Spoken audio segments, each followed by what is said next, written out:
자, 오늘 행사에 앞서 여러분께 인사드리고 시작하겠습니다. 이렇게 멋진 행사의 사회를 맡게 되어 영광입니다. 여러분 안녕하십니까? 아나운서 정은영입니다. 반갑습니다. 네, 오늘 2025년 충북 청소년 페임랩 본선 대회 참석해 주신 많은 학생들 그리고 우리 내빈 여러분, 선생님들 그리고 심사위원 여러분들을 환영합니다. 먼저 국민 의례를 하겠습니다.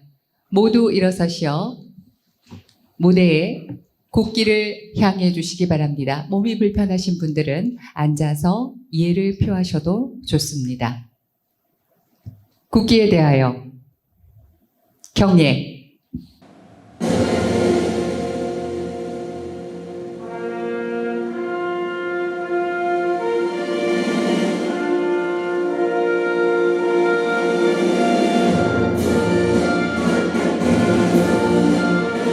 나는 자랑스러운 태극기 앞에 자유롭고 정의로운 대한민국의 무궁한 영광을 위하여 충성을 다할 것을 굳게 다짐합니다.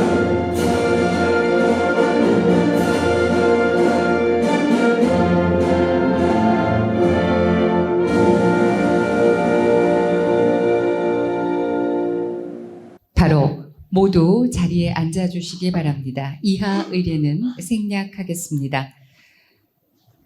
다음은 2025 충북 청소년 페임랩 본선 대회의 시작을 알리는 개회 선언이 있겠습니다.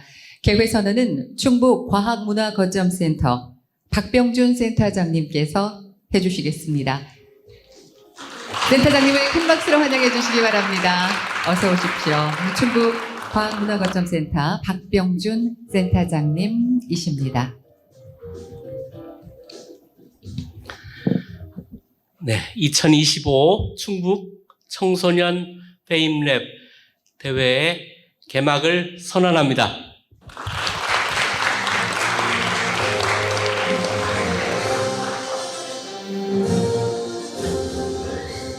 네, 빵빠레와 함께 2025 충북 청소년 페임랩 개회가 선언이 되었습니다.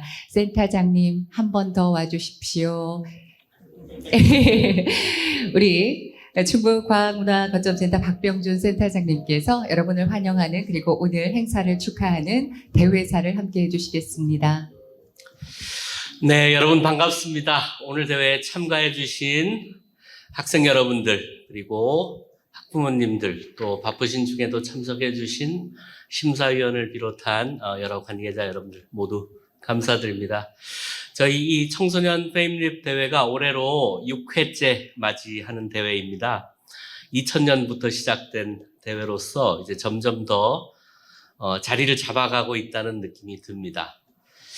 페임랩이라는 것이 이제 원래 영국에서 시작된 대회입니다. 영국에서 그 현직 과학자들이 주로 이제 젊은 분들이 많이 참석하시기는 하는데요. 현직의 과학자들이 본인이 연구하고 있는 전문적인 내용을 일반인들에게 3분 이내 짧은 시간에 소개하는 이제 그런 대회가 있습니다. 그게 영국에 있는 페임랩 대회고요.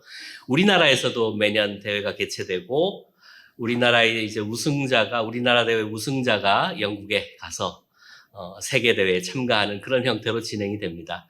이제 저희는 청소년 페임랩 대회입니다. 우리 충북 지역의 청소년들이 최신 과학 주제, 특히 이제 전년도 노벨상 수상자들의 연구 주제를 공부해서 그 내용을 쉽게 설명하는 그런 대회로 이제 진행을 하고 있습니다.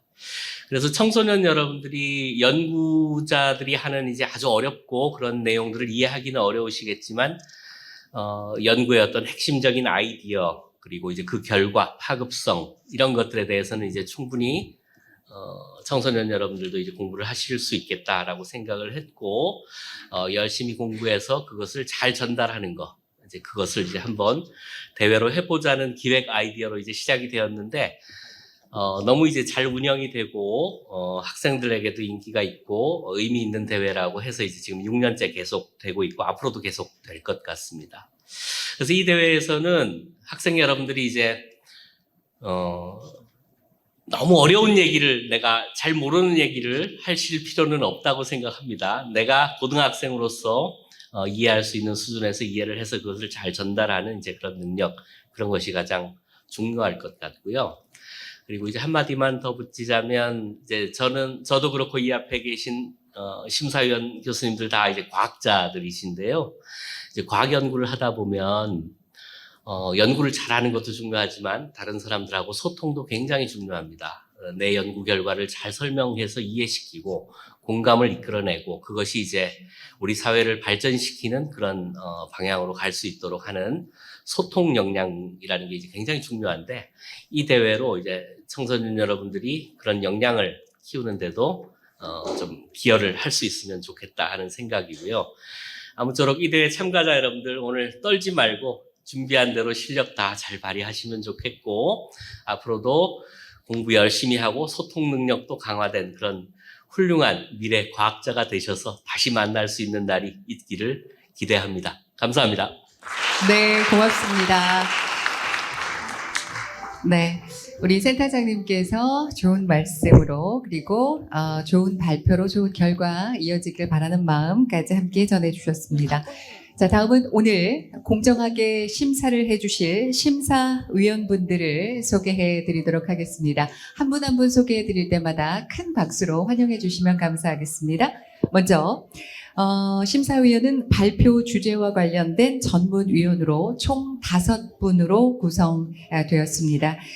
물리 분야 국립한국교통대학교 김승현 교수님을 여러분께 소개해 올립니다. 큰 박수로 환영해 주시기 바랍니다.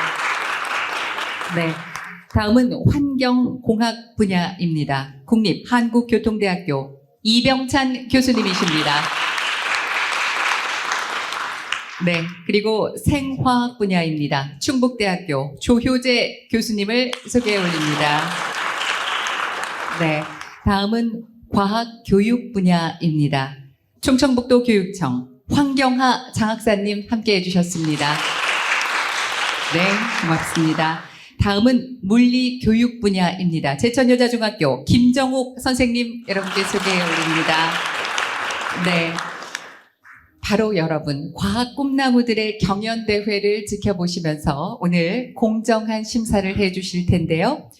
공정한 심사를 부탁드린다는 의미로 다시 한번 큰 박수 보내주시기 바랍니다. 네.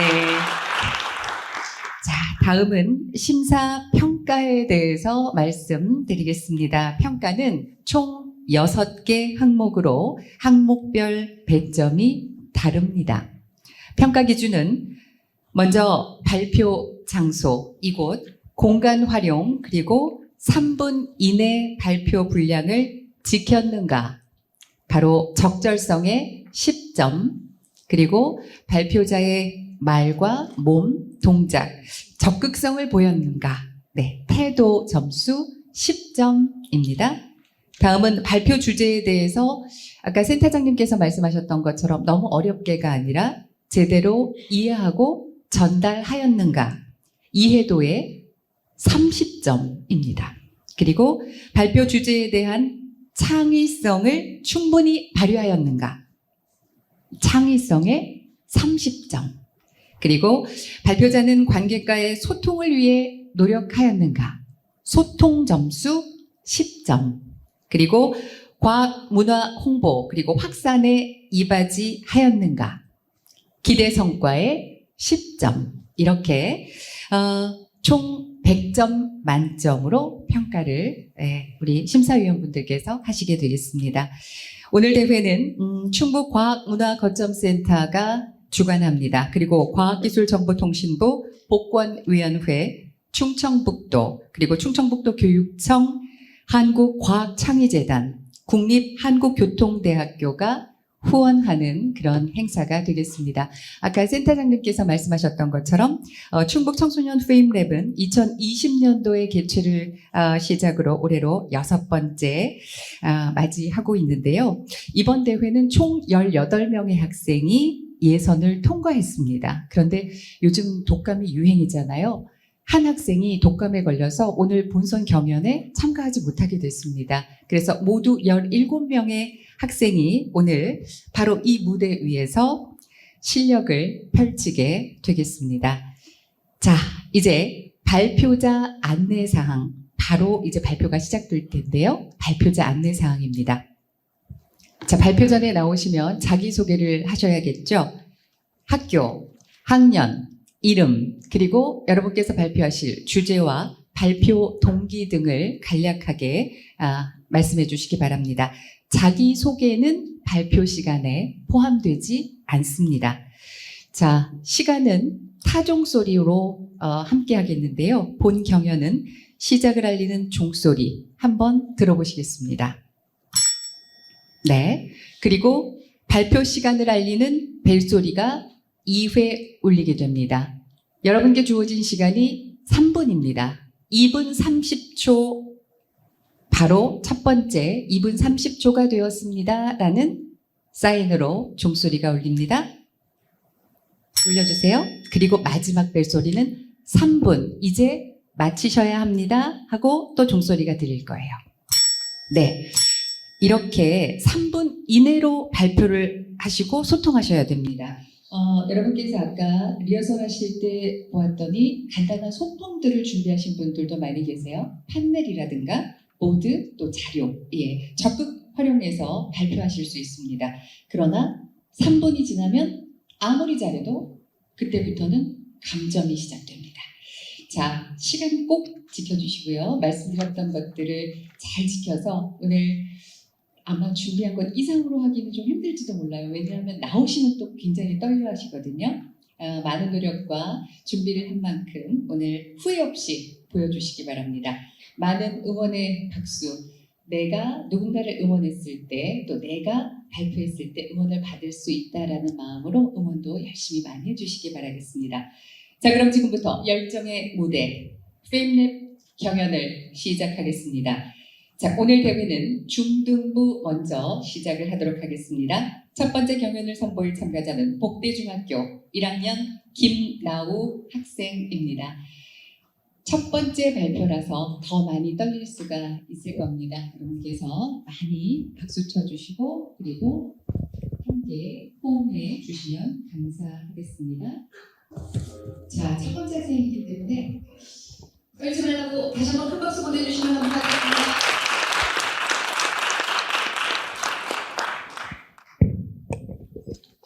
네. 안녕하세요. 복대중학교 1학년 김나우입니다. 저는 평소 생명과학 쪽에 관심이 많았는데 우연히 집에 온 의학저널에서 마이크로 RNA에 의한 질병치료 기사를 읽어보고 흥미를 느꼈습니다.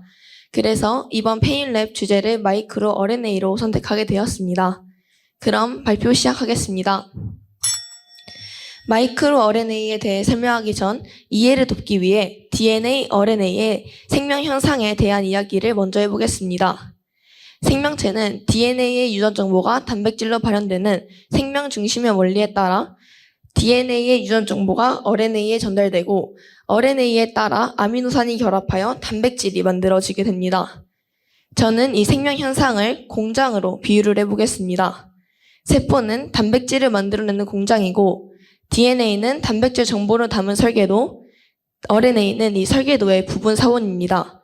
여기서 왜 굳이 설계도에 부분 사본이 필요할까? 설계도 하나면 충분하지 않을까? 라는 의문이 생기실 겁니다. 하지만 세포는 수백 개에서 수십억 개의 단백질을 만들어야 하는데 단백질 정보를 담은 DNA는 기본적으로 한 세트밖에 존재하지 않기 때문에 단백질 정보를 복사한 RNA가 꼭 필요한 것입니다. 그런데 공장에서 문제가 하나 발생하게 됩니다. 바로 필요 없게 된 설계도의 부분 사본인 RNA를 어떻게 처리할 것인가인데요. 이 RNA를 그대로 방치하게 된다면 단백질의 양이 비정상적으로 생산되어 암이나 심혈관 질환 및 대사성 질환, 신경퇴행성 질환 등 여러 질환들이 발생하게 됩니다. 그래서 이런 질환들을 막기 위해서 존재하는 것, 즉 우리 몸으로 따지면 쓸모없는 생명 현상을 막아 절약하고 질병을 예방하는 것이 바로 이번 주제인 마이크로 RNA입니다. 마이크로 RNA는 아주 작은 RNA로 약 20개에서 25개 염기로 이루어진 짧은 RNA 서열입니다. 이 마이크로 RNA는 미국의 분자 생물학자이자 유전학자인 빅토르 엠브로스와 게리 건에 의해 1993년 예쁜 꼬마 선충에서 처음 발견되었습니다. 그 당시에는 예쁜 꼬마 선충에서만 발견되는 현상인 줄 알았는데 후에 인간을 포함한 여러 생명체에서도 마이크로 RNA가 유전자 발현을 조절한다는 사실이 밝혀지면서 2024년 노벨 생리의학상을 수상하게 되었습니다. 결론적으로 마이크로 RNA는 단백질 제조 과정에서 불필요한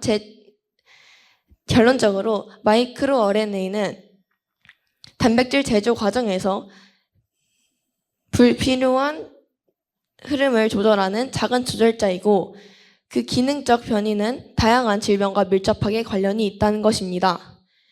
현재는 여러 기능적 변이의 난제에 부딪혀 있지만 향후 더 안전하고 효율적이게 치료할 수 있게 된다면 난치병 치료와 수명을 지키는 미래의학의 핵심적인 열쇠가 될 것입니다. 감사합니다. 아유, 네. 수고 많았습니다. 첫 번째 발표자인데도요. 네. 떨지 않고 잘 함께 해준 것 같습니다. 복대중학교 1학년 김나우 학생이었습니다. 두 번째 경연을 보일 참가자는 충주 예성여자중학교 1학년 박소윤 학생입니다. 어서 오십시오. 네. 충주 예성여자중학교 1학년 박소윤 학생입니다.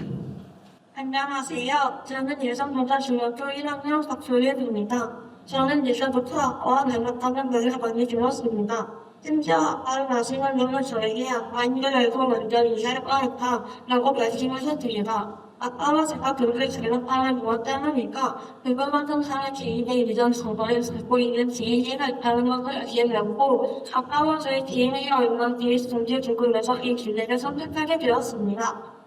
DNA는 개인마다 다른 부위의 유전 정보를 가지고 있습니다. 우리 몸속 모든 세포는 유전 정보를 가지고 있고 세포는 자신의 역할을 하는 특정 것들끼리는 해당합니다. 그런데 DNA는 아무것도 있더라. 이 정보를 사용하려면 DNA 경색을 역할하는 뒤 단백질을 만드는 것에 중간하는 역할을 하는 누군가가 필요합니다. 이 역할을 하는 것이 바로 mRNA입니다. DNA 유형 정보를 복사한 mRNA가 우리 몸속 조직시 완전한 문장인 세포 속에 쏙 들어가면 tRNA가 mRNA의 연기 서열을 만드는 아미노산을 가져와 이어붙여 단백질을 만듭니다. 그런데 여기서 한 문제가 있습니다. 바로 세포가 불필요한 단백질을 만들 수 있다는 것입니다. 마이크로 RNA라는 작은 분자가 mRNA로부터 단백질을 만드는 것을 조절하기로 하는데 이 과정을 처음 발견한 사람이 바로 엠브로스와 게리 러브칸입니다. 이 두 사람이 엮여 발견하게 되었다면요. 예쁜 꼬마 선충을 동물의 발달 과정을 연구하면서 선충의 발달 속도를 조절하는 인식사 유전자와 일사 유전자의 행위를 느꼈습니다. 인식사 유전자는 상세가 되는 것을 늦추는 유전자이고 일사 유전자는 빨리 성사가 되게 하는 유전자였습니다. 그런데 선충의 발달 기간 동안 성취가 되는 것을 늦추는 일식사가 발현되는 양은 비슷한데 인식사의 단백질의 양이 시간이 지날수록 줄어든다는 것을 발견했습니다. 결국 섭취가 되는 것을 늦추는 단백질의 양을 줄여서 섭취를 저하하게 된 것입니다. 그렇다면 빨리 섭취가 되게 하는 인사가 인식사 mRNA에 영향을 줄 것은 아닐까? 생각하는 연구를 계속했는데 인사에서 만들어서 마이크로 RNA가 인식사 mRNA에부터 단백질 만드는 것을 조절했다는 것을 알았습니다. 이를 통해 두 사람은 마이크로 RNA가 존재하며 마이크로 RNA가 단백질 만드는 것을 조절한다는 것을 알았습니다. 이후 수많은 학자들이 연구를 진행해 수백 개의 또 다른 마이크로 RNA를 발견하게 되었습니다. 마이크로 RNA가 제대로 작동하지 않으면 잠이 생기기도 하고 마이크로 RNA가 만들어낸 유전자가 망가진 경우 선택적 장애를 겪기도 합니다. 유전자 발견을 정리하기 불가하는 마이크로 RNA의 연구는 유전자 치료의 미래를 열어갈 중요한 발판이 될 것으로 기대됩니다. 이상으로 발표 마치겠습니다. 고마워요. 고맙습니다. 충주 예성여자중학교 1학년 박소윤 학생 발표했습니다. 다음은 괴산중학교 3학년 박온건 학생이 준비하고 있습니다. 세 번째 강연에 참가하는 학생입니다.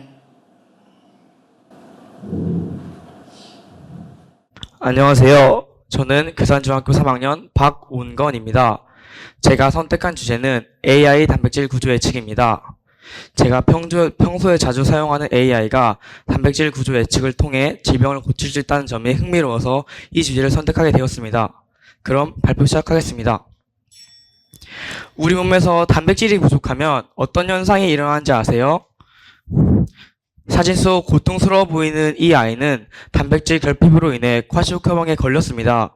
이 병에 걸리면 팔다리는 마르고 배는 불룩하며 작은 상처에도 사망할 수 있는데요. 우리 몸의 세포, 효소, 면역체에는 모두 단백질로 이루어져 있기 때문이죠. 이처럼 단백질은 생명을 유지하는 최소 단위이자 우리가 살아있다는 증거입니다. 우리 몸속에는 약 2만 개의 단백질이 있습니다. 단백질은 근육을 만들고 음식을 분해하고 병균을 막아내는 많은 일을 하는데요. 하지만 단백질의 설계도를 보면 단지 알파벳으로 된 아미노산 서열일 뿐입니다. 그럼 어떻게 이런 단순한 코드가 3차원 구조를 가진 단백질이 될까요? 그 답은 바로 접힘에 있습니다. 단백질은 20가지 아미노산이 사슬처럼 연결된 뒤 정교하게 말리고 꼬이면서 고유한 입체 구조를 형성합니다. 같은 아미노산 서열이라도 접힘 하나가 잘못되면 단백질의 성질은 완전히 바뀌어 생명과 질병의 경계를 가릅니다. 질병을 고치려는 노력은 계속되어 왔지만 문제는 이 구조를 예측하는 게 너무나 어렵다는 겁니다. 단백질 하나에 수백 개의 결합이 있어 가능한 접힘의 경우의 수가 사실상 무한대입니다. 마치 조각수가 수천만 개인 퍼즐을 설명서 없이 맞추는 것과 같죠. 그래서 과학자들은 수십 년 동안 시간도 많이 걸리고 막대한 비용이 드는 엑소선 결정학, 전자미경 같은 실험으로 하나하나 단백질의 구조를 밝혀야 했습니다. 그러던 중 혜성처럼 인공지능이 등장했습니다. 바로 구글 딥마인드의 알파폴드입니다. 이 AI는 수십만 개의 단백질 서열을 학습하면서 패턴을 찾아냈습니다. 알파폴드는 아미노산이 가까이 있는 거리만 보는 것이 아니라 아미노산 사이의 여러 관계, 즉 거리, 각도, 상호작용을 모두 학습해 전체 단백질의 3D 구조를 예측하는 AI 기술입니다. 2018년 알파폴드는 단백질 구조 예측대의 판도를 완전히 뒤바꿨습니다. 그리고 마침내 2020년 알파폴드2가 등장했습니다. 알파폴드2는 단백질의 1차 서열만 있어도 거의 실험 수준의 정확도로 3D 구조를 예측할 수 있게 만들었습니다. 사람들은 이 기술을 생명과학의 알파고라 불렀고 신약 개발, 희귀질환 치료, 심지어는 완전히 새로운 단백질 설계에도 활용되고 있습니다. 단백질은 생명의 퍼즐 조각이고 AI는 그 퍼즐을 완성하는 새로운 손입니다. 오랫동안 풀리지 않던 생명의 비밀이 이제는 데이터와 알고리즘의 언어로 해석되고 있습니다. 우리가 단백질의 구조를 이해하는 순간 우리는 생명의 언어를 읽는 것입니다. 그리고 그 언어가 향하는 미래는 아픔이 없고 모두가 건강한 세상, 그 희망의 시대일 것입니다. 감사합니다. 수고를 많으셨습니다. 괴산중학교 3학년 박온건 학생 함께 했습니다. 자, 네 번째 경연 참가자입니다. 청주중학교 3학년 빈승현 학생이 준비를 하고 있습니다. 네. 1학년이에요. 네, 청주중학교 1학년, 네, 빈승현 학생입니다. 1학년입니다. 네, 어서 오십시오. 안녕하세요. 저는 청주중학교 1학년 빈승현입니다. 제가 오늘 발표할 주제는 인공신경론과 그 기술을 활용한 기계학습입니다. 제가 이 주제를 선정한 이유는 저희가 평소에 많이도 활용하는 AI가 과연 어떤 방식을 활용하여 학습되었을지 그리고 어떻게 하여 우리가 사용하게 되었을지 궁금해하고 그래서 이것을 발표 주제로 선정하게 되었습니다. 그럼 이제 발표를 시작하겠습니다.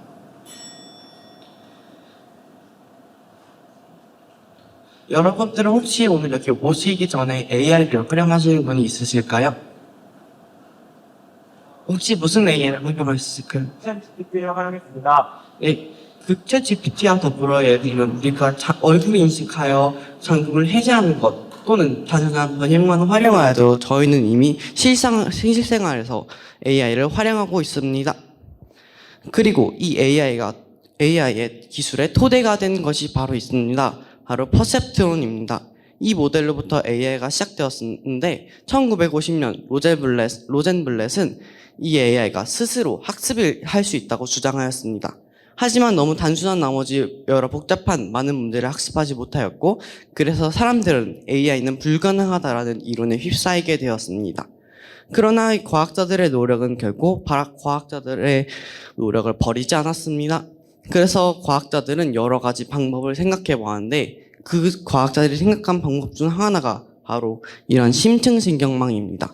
신경망을 여러 층으로 쌓게 되면 점점 더 복잡한 문제를 풀 수 있게 되었습니다. 그리고 여기에 활성화 함수가 없다면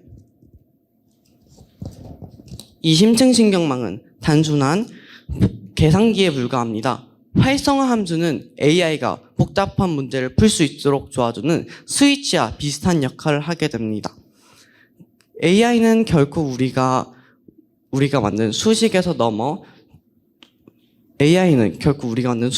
넘어 미래의 가치를 창조하고 그리고 우리를 위한 도구가 아닌 친구가 될 수 있는 존재가 이제는 되었습니다. 그래서 저는 이상으로 발표를 마치겠습니다. 감사합니다. 초중학교 1학년 김승현 학생의 발표를 잘 들어봤습니다. 고맙습니다. 자, 떨림에도 불구하고 2025 충북 청소년 프레임랩 참가 선수들, 오늘 선수들입니다. 우리 학생들 함께하고 있는데요. 다음은 충주 예성여자중학교 1학년 유성현 학생입니다. 어서오세요. 바랍니다.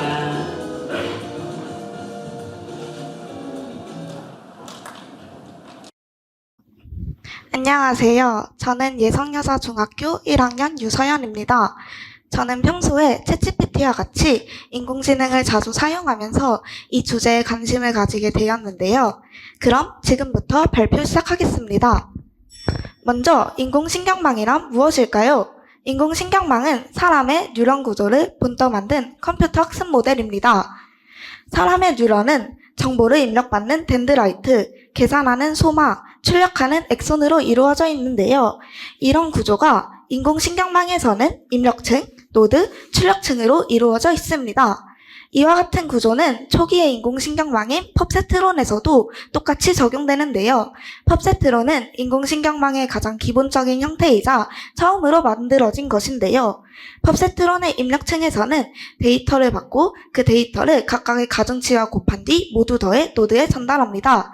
즉 데이터 1과 가중치 1을 곱한 후 데이터 2와 가중치 2를 곱한 것을 더해 노드에 전달합니다. 노드에서는 입력층에서 전달받은 값을 활성화 함수를 통해 출력값을 냅니다. 0.5 미만이면 0, 0.5 이상이면 1을 출력하고 만약 이 값이 정답과 다르면 일치해질 때까지 가중치를 조절하면서 제대로 된 출력값을 도출합니다. 출력층에서는 노드에서 출력받은 값을 우리에게 원하는 예측 결과로 내놓습니다. 하지만 이렇게 완벽해 보이는 펍세트론에서는 크나큰 한계가 있었는데요. 바로 선형적인 데이터만 처리할 수 있고 비선형적인 데이터는 처리하지 못한다는 것이었습니다. 선형적인 데이터는 한 평면에서 한 직선으로 나눌 수 있는 데이터를 의미하는데요. 쉬운 예를 들어보자면은 수학시험과 국어시험에서 둘 다 80점 이상을 맞아야 합격할 수 있다는 상황에 있다고 가정해봅시다. X축은 수학 점수, Y축은 국어 점수, 그리고 검은색으로 채워진 원은 80점 이상을, 흰색으로 비어진 원은 80점 미만을 나타낸다고 할 때 빨간색 직선 하나로 합격과 불합격을 나눌 수 있습니다. 반대로 비선형적인 데이터는 국어시험과 수학시험에서 둘 중에 하나만 80점 이상을 맞아야 합격할 수 있는데요. 예를 들어 수학 점수가 65점일 때, 국어 점수가 90점일 때 합격하는 것이고 그 부분이 빨간 색깔 직선 두 개 사이 부분에 해당됩니다. 이와 같은 비선형적인 구조를 펍세트론은 해결하지 못하여 사람들에게 큰 실망을 주었는데요. 이를 해결하기 위해 등장한 것이 바로 다층신경망입니다. 다층신경망은 입력층과 출력층 중간에 여러 개의 은닉층을 추가한 구조인데요. 즉, 한 개의 입력층과 한 개 이상의 은닉층, 그리고 출력층으로 이루어져 있습니다. 이 은닉층이 많은 구조는 뒷면이라고 부르는데요. 층이 많아서 답하다고 표현하고 역전파 알고리즘으로 간섭합니다. 역전파 알고리즘은 출력층과 입력층에서 거꾸로 돌아가면서 동시에 많은 가중치를 조정합니다. 이런 딥러닝은 음성인식, 자동전화, 챗GPT 등 다원에서 활용됩니다. 이처럼 인공지능과는 계속 발전하고 있고 앞으로는 발전할 것 같은데요. 제가 이 이렇게 발전한 인공지능과의 관심을 가져갈 것 같고 제가 이 관심을 인도했으면 좋겠는 마음으로 발표 마무리하겠습니다. 감사합니다. 네, 여자중학교 1학년 유서현 학생입니다. 수고 많으셨고요. 자, 이제 벌써 6번째 경연을 선보일 참가자 준비하고 있습니다. 축주 중학교 3학년 최수아 학생입니다. 어서 오세요.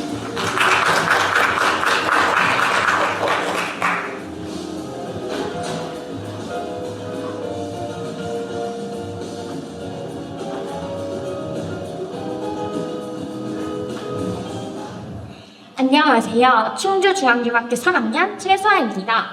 제가 발표할 주제는 인공신경망을 이용한 기계학습입니다. 저는 평소에 AI에 대해 관심이 많으며 인공신경망을 이용한 기계학습에 대한 교수님의 강연을 들어보니 너무 재미있어 이 주제를 선택하였습니다. 발표 시작하겠습니다. 인공신경망을 이용한 기계학습, 즉 AI는 사물을 구별하기 위한 우리 뇌의 생물학적 기장은 어떻게 될까? 라는 궁금증을 바탕으로 1958년 프랑크 로젠벨렉 박사가 최초의 AI 컴퓨터인 펄셉트론을 만들었습니다. 이러한 AI는 어떤 이미지 정보가 들어왔을 때 그 이미지를 픽셀로 분리한 다음 그 픽셀의 세기에 따라서 숫자를 부여합니다. 즉 AI 입장에서의 이미지는 픽셀의 값이 부여된 숫자에 불과합니다. 그 픽셀의 값들을 하나로 쭉 펼쳐 정기적인 입력 단자에 입력하고 각각의 단자의 전선을 연결해 맨 마지막 컴퓨터 단자에 연결을 하는 AI의 구조가 처음으로 만들어졌습니다. 사과를 예로 들면 펄셉트론이 이런 전류의 세기를 바꾸면서 컴퓨터 나름의 사과 이미지를 예측하고 그 예측한 사과 이미지를 사과라는 숫자의 수열과 비교해보고 차이를 봅니다. 그리고 그 차이가 너무 크면 다시 돌아가 전류의 세기를 바꿔가며 이 사과 이미지가 실제 사과 이미지의 수열과 비슷해질 때까지 이 전류의 세기를 계속 조절하는 방식으로 학습합니다. 이러한 AI의 근본 철학은 수백 년 동안 물리학의 핵심 원리로 자리 잡은 최소 작용의 원리에 뿌리를 두고 있습니다. 펄셉트론의 성능을 알기 위해 실험을 진행하였는데 그 결과는 대실망이었습니다. 그 후 10년 이상의 암흑기가 진행되었습니다. 이러한 상황 속에서 계속 연구를 진행한 힌트는 펄셉트론과 달리 여러 개의 층으로 이루어진 AI를 설계해 전류의 세기를 바꿀 수 있는 경우의 수를 더 많아지게 합니다. 이것이 AI의 다른 말인 우리가 흔히 말하는 딥러닝입니다. 그리고 AI의 학습에는 크게 정답이 있는 데이터를 활용해 데이터를 학습시키는 지도학습과 달리 정답 라벨이 없는 데이터를 비슷한 특징끼리 군집하여 새로운 데이터에 대한 결과를 예측하는 방법인 비지도학습, 강화학습의 과학적인 원리를 설명하기 위해 게임을 예로 들면 게임 규칙을 입력하지 않고 자신이 게임 환경의 현재 상황에서 높은 점수를 얻는 방법을 찾아가며 행동하는 학습 방법인 강화학습이 있습니다.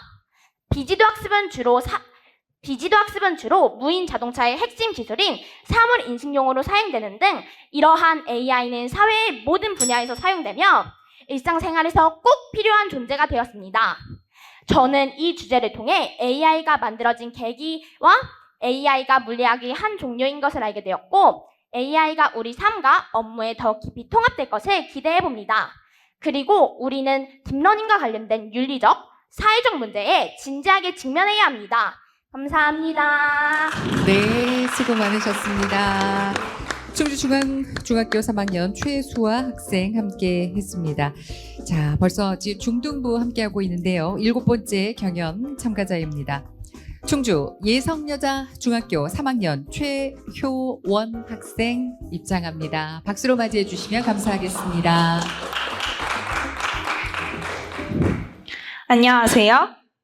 충주 예성여자중학교 3학년 최유연입니다. 저는 이 주제를 선택하기 위해서 2가지 질문에 대한 답을 찾아냈습니다. 우선 첫 번째, 여러분은 어떤 것이 몸을 구성하고 있다고 생각하시나요?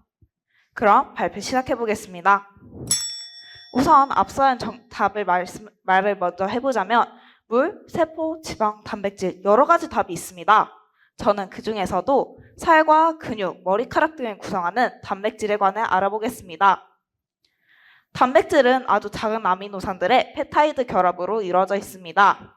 이 아미노산은 각자 고유의 코드를 가지고 있는데요. 이 코드로 단백질을 나타낸 것이 바로 아미노산 서열입니다. 여기서 저는 두 번째 질문을 하게 됩니다. 아미노산 서열과 단백질이 같다면 아미노산 서열을 인공적으로 만들어낸다면 단백질도 인공적으로 만들어낼 수 있을지요? 이런 생각을 저뿐만이 아니라 많은 과학자들이 했습니다. 그 중에서도 데미스 하사비스와 존 점퍼팀인 구글 딥러닝에서 알파폴드를 개발했습니다. 알파폴드는 수많은 아미노산 서열을 딥러닝과 머신러닝 기술을 이용하여 학습합니다. 딥러닝은 정보를 조합하고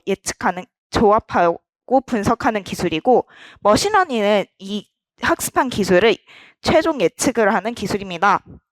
이런 학습을 하고 최종 예측 시에는 단백질의 3차 구조가 에너지가 가장 낮은 상태를 선택하는데요. 이는 단백질이 자연 상태에서 가장 안정적인 상태로 존재하려고 하기 때문입니다. 또 다른 과학자들도 있는데요. 그 과학자들 바로 데이비드 베이커와 로제타 폴드입니다.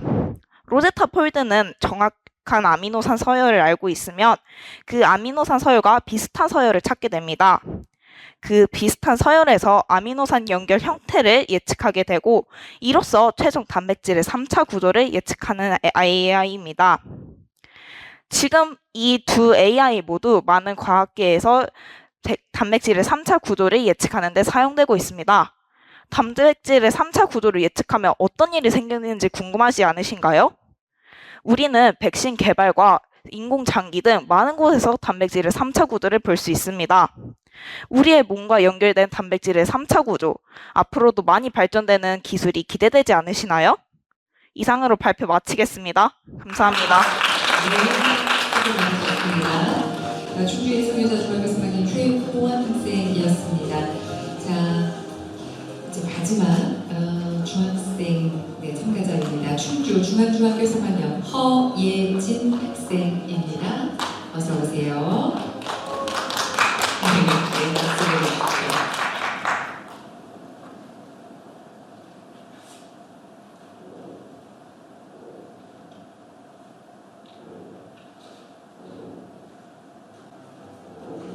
안녕하세요. 충주중앙중학교 3학년 허예진입니다. 저는 뉴스 기사나 유튜브 제목에서 마이크로 RNA에 대해 많이 들어봤습니다. 그래서 마이크로 RNA는 과연 무엇일까? 라는 호기심이 생겨 마이크로 RNA를 주제로 택하게 되었습니다. 그럼 발표 시작하겠습니다. 여러분, 혹시 우리 몸속의 병을 고칠 수 있는 마법 같은 물질이 있다는 걸 아시나요? 이 물질은 심근경색, 뇌졸중, 심지어 암 같은 질병까지 조절할 수 있어요. 긴 연구 끝에 2024년 엠브루스와 러브컨구스님이 이 물질을 밝혀냈죠. 바로 마이크로 RNA입니다. 이 마이크로 RNA는 예쁜 꼬마 산충을 통해 발견됐는데 예쁜 꼬마 산충은 배양이 쉽고 몸집이 투명하여 관찰이 편리하죠. 또한 수정란에서 완전한 개체가 되는 과정을 연구하기에도 최적인 모델입니다. 그리고 유전 정보는 세포 속 핵 안에 있는 DNA에 들어있는데요. 이 유전 정보는 RNA의 전달을 통해 단백질이 됩니다. 그런데 이때 유전 정보의 전달이 항상 일정하게 되지는 않았는데요. 이를 통해 무언가가 유전자를 조절한다는 것을 알아냈습니다. 이 무언가는 같은 DNA 안에서 유전자를 조합해 서로 다른 역할의 단백질을 만들어냅니다. 마치 요리사처럼 말이죠. 이 무언가를 밝혀내기 위해 과학자들은 예쁜 꼬마 선충의 돌연변이를 연구하는데요. 그 과정 속에서 족보가 꼬인 유전자, 림포와 림폴틴을 발견했습니다. 예쁜 꼬마 선충의 정상 개체는 알에서 깨어난 뒤 유충기에서 성체기로 성장하는데 림포는 유충기만 반복됐고 림폴틴은 유충기를 건너뛰고 성체기가 시작됐죠. 엠브루스와 러브컨구스님은 이것들을 연구해 세 가지의 발견을 하십니다. 림포와 림폴틴을 모두 망가뜨린 이중 돌연변이 실험을 통해 림포 유전자가 림폴틴 유전자를 억제한다는 점, 또 림폴틴 유전자의 꼬리 쪽에 돌연변이가 생기면 림폴틴 유전자의 발현이 더 잘 된다는 점, 그리고 림포는 단백질이 아닌 아주 작은 RNA를 만들어낸다는 점을 발견하셨죠.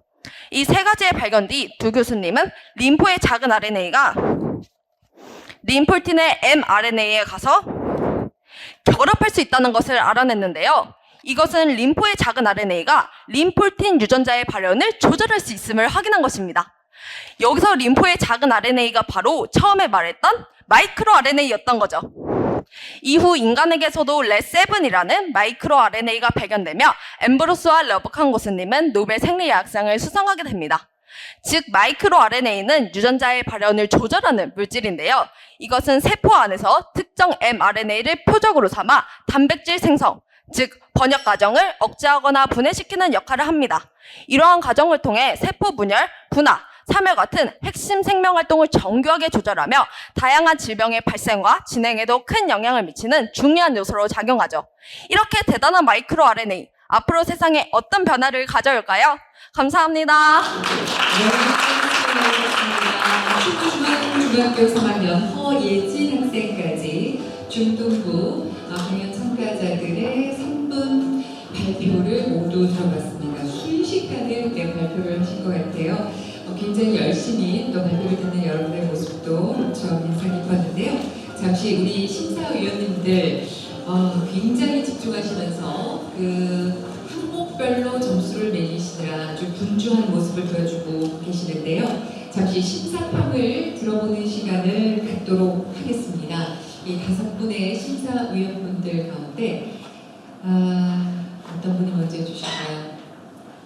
우리 과학교육 분야 황경아 장학사님 저하고 눈 마주치셨습니다.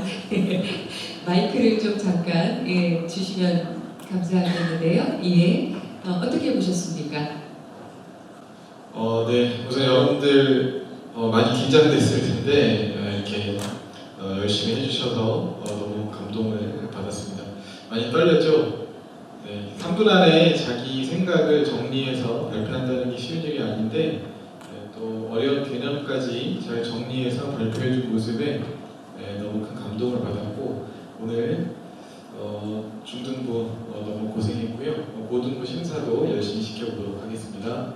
네, 감사합니다. 우리 충청북도교육청 황경화 장학사님께서 함께 해주셨고요. 그리고 또 아주 진지한 눈빛으로 레이저를 쏘시며 바라봐 주신 우리 물리교육 분야의 제천여자중학교 김정욱 선생님께서 어떻게 우리 학생들을 발표를 보고 또 들으셨는지 한 말씀 듣도록 하겠습니다. 예, 발표한 거 동영상 보고도 봤는데도 상당히 좀 감동이 깊었습니다. 전체적으로 일단 주제에 대한 이해들을 중학생 수준에서 최대한 하신 걸로 다 보이고 물론 중간중간 살짝 뭐 실수나 이런 부분도 눈에 보이긴 했으나 중학교 학생들이라면 정말 너무 잘했다 이렇게 말씀을 드릴 수 있을 것 같습니다. 앞으로도 계속 다른 분들에게 이런 과학적 지식들을 잘 설명해 줄 수 있는 그런 기회를 계속 가지시기를 바랍니다. 이상입니다. 네, 감사합니다. 제천여자중학교 김정욱 선생님께서 심사평을 간단히 함께해 주셨습니다. 자, 쉬는 시간을 가지고 이제 중등부에 이어서 고등부 발표로 이어가도록 하겠습니다. 2025 충북 청소년 필m랩 고등부 진행하겠습니다. 첫 번째 참가자 누구실까요? 한국교원대학교 부설고등학교 2학년 강동현 학생이 준비하고 있습니다. 큰 박수로 환영해 주시기 바랍니다.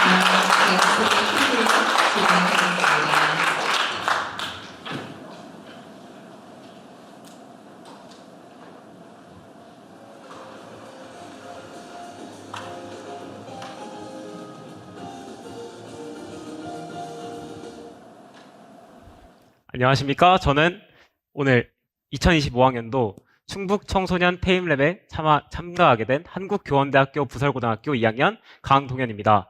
저는 이번에 고등부로 처음 순서로 발표하게 되어서 정말 떨리는데 이 자리를 빌어서 여러분들에게 영광스러운 지식들을 선보일 예정이니 많은 기대를 하시길 바랍니다. 그럼 지금부터 발표 시작하겠습니다.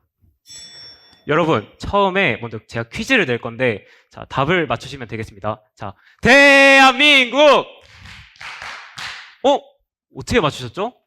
아니, 아무리 생각해도 너무나도 당연한 답이 아니었을까요? 그런데 인공지능도 이렇게 다음에 올 것을 맞출 수 있습니다. 뭘 통해서요? 바로 기계학습을 통해서입니다. 기계학습은 데이터를 통해 패턴을 발견하는 알고리즘인데요. 기계학습은 인공신경망을 통해 진행됩니다. 여러분 혹시 일단 티처블 머신에 대해 알고 계시나요? 티처블 머신이 인공신경망을 잘 설명하는 하나의 사례입니다. 다음과 같이 데이터를 입력하는 입력층, 데이터의 분포를 파악하는 은닉층, 그리고 결과물을 출력하는 출력층으로 구성되어 있습니다. 제가 여기서 티처블 머신에서 보드마카와 초코우유, 아주 달죠? 그리고 디퓨저를 학습시켰는데 그 다음에 초코우유 사진을 하나 딱 보여줬어요. 근데 초코우유라고 말하지 않고 다음과 같은 확률 분포로 얘기합니다. 아니, 초코우유가 초코우유지 74%만 초코우유인 게 말이 됩니까? 안 되죠. 그럼 이건 뭘까요? 이것이 바로 오차입니다. 오차는 실제값과 출력값의 차이를 말하는데요. 인공지능은 이 실제값과 출력값의 차이인 오차를 줄이고 계속 줄여나갑니다. 이를 최적화라고 합니다.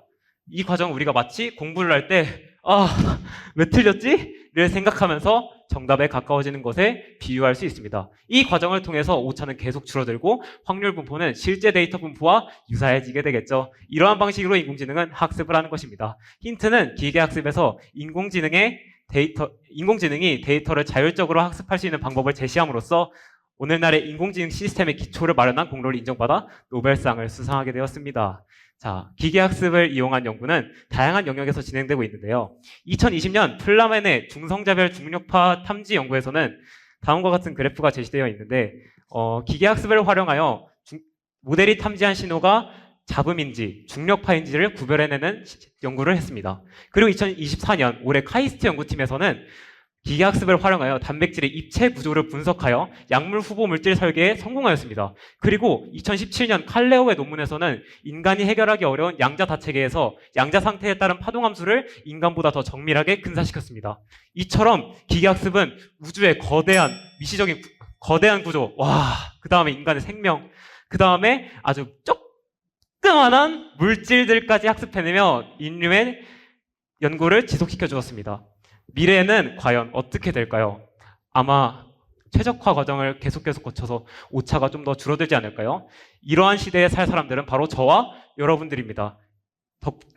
그러므로 저희는 기계학습에 좀 더 관심을 가져야 할 것입니다. 그 관심을 기대하며 저는 발표를 마무리하겠습니다. 감사합니다. 네, 수고하셨습니다.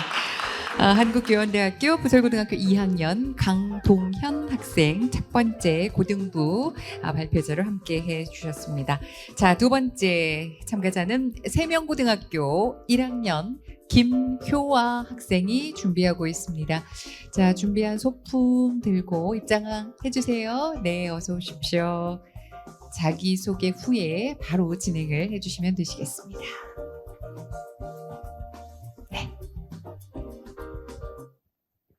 안녕하세요. 저는 제천 세명고등학교 1학년 김효아입니다.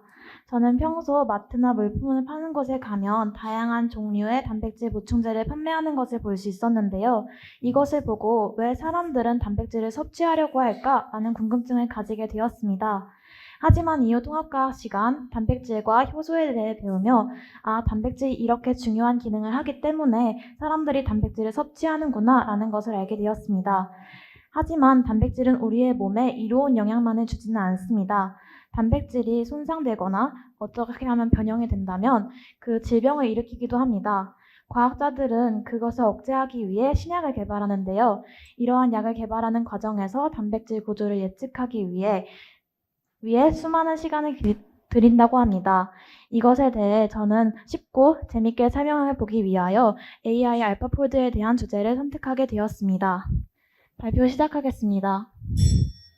여러분, 복잡하고 멋진 모양을 만들기 위해서 레고 상자를 샀다고 생각해 보세요. 아마 레고 상자 안에는 레고 조각과 설명서가 들어가 있어야 할 것입니다. 하지만 레고 조각만 들어있고 설명서는 없다면 복잡한 모양을 만들기 어렵겠죠? 하지만 이런 것이 바로 지금까지 과학자들이 단백질의 구조를 예측해온 과정과 매우 유사합니다. 과학자들은 단백질의 최종 형태는 알지 못한 채 수많은 후보를 실험을 통해 알아내야 했는데요. 이러한 과정을 줄여주는 AI가 등장하게 되었습니다. 바로 알파폴드입니다. 알파폴드는 3차원 구조의 단백질을 예측하는데요. 먼저 단백질은 1차 구조인 아미노산 서열을 가지게 됩니다. 이러한 아미노산 서열이 알파 나선 구조와 베타 병풍 구조를 거친 후 입체적으로 접혀 3차원 구조를 이루게 됩니다. 이렇게 접히는 과정이 매우 복잡해 단백질을 예측하는 것이 매우 어렵고 긴 시간이 들게 됩니다.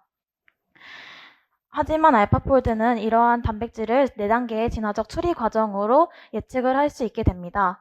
첫 번째는 MSA 다중서열 정렬 단계인데요. 이 아미노산의 서열을 비교하고 분석하는 과정을 거친 후 두 번째, 짝을 찾아내는 단계를 진행합니다. 한 아미노산이 변하면 다른 아미노산도 함께 변하는 것을 보고 이 아미노산이 거리적으로 함께 근처에 있다는 결정적 단서를 얻게 됩니다. 이후 세 번째, 에벌포머라는 AI 두뇌를 활용하여 이 두 아미노산의 정교한 거리 지도를 만들어냅니다. 이러한 거리 지도를 활용하여 스트럭처 모듈 단계를 진행하는데요. 스트럭처 모듈 단계에서는 이 거리 지도를 활용하여 이 단백질이 어떻게 접힐지 최종 형태를 생각해냅니다. 이렇게 4단계를 통해서 단백질의 구조를 예측하게 된 것은 단순히 시간만을 줄이는 것이 아니라 신약 개발에 혁신을 불러오게 되었습니다. 신약 개발은 문제가 있는 표적 단백질의 억제들을 개발하는 것이 목표인데요. 이러한 억제들을 개발하기 위해서 사람들은 지금까지 수많은 후보 물질들을 실험하는 과정을 거쳤습니다. 하지만 이 시간은 매우 느리고 비싸고 성공 확률도 낮았습니다. 그러나 알파폴드를 이용하여 신약 개발에 힘쓰게 된 데에는 되면서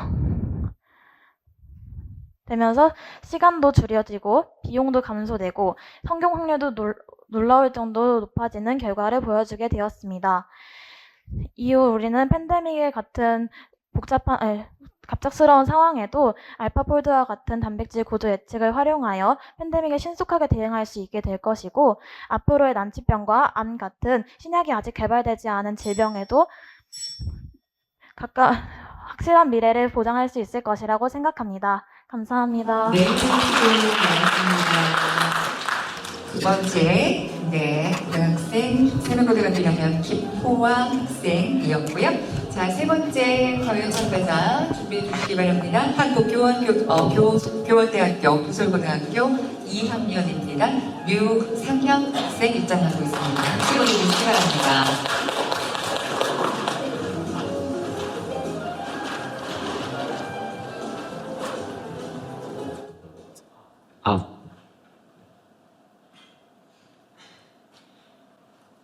안녕하세요. 이번 충북 청소년 PM대회에 참여하게 된 한국교원대학교 부설고등학교의 2학년 류상현입니다. 저는 앞서 먼저 주제를 말씀드리려면 지금 마이크로의 역할과 규명에 대한 주제로 발표를 맡게 되었습니다. 그 동기로는 우선 학교에서 지금 생명과학원 과목을 배우면 유전에 관심이 있었는데 학교 선생님께서 마이크로 RNA에 대한 이야기를 해주시던 그 관심이 갖게 되었습니다. 그리하여 조사하던 과정 중에 다양한 흥미로운 사실을 발견하게 되었고 고교 과학 아카데미에 참여하는 등 여러 흥미를 보이다가 이번 발표까지 이어지게 되었습니다. 그러면은 발표 시작하도록 하겠습니다. 자, 여러분 혹시 몸에 있는 연회세포가 깨어나지 않으셨나요? 방금 망막의 시각세포를 통해 제 모습을 인식하고 청각세포로 제 깜찍한 목소리를 들으셨다면 분명 감이 오셨을 텐데 말이에요. 그런데 어떻게 이러한 세포들이 우리 몸에서 만들어질 수 있었을까요? 그 답은 바로 센트럴 도그마, 즉 생명 중심 원리가 있습니다.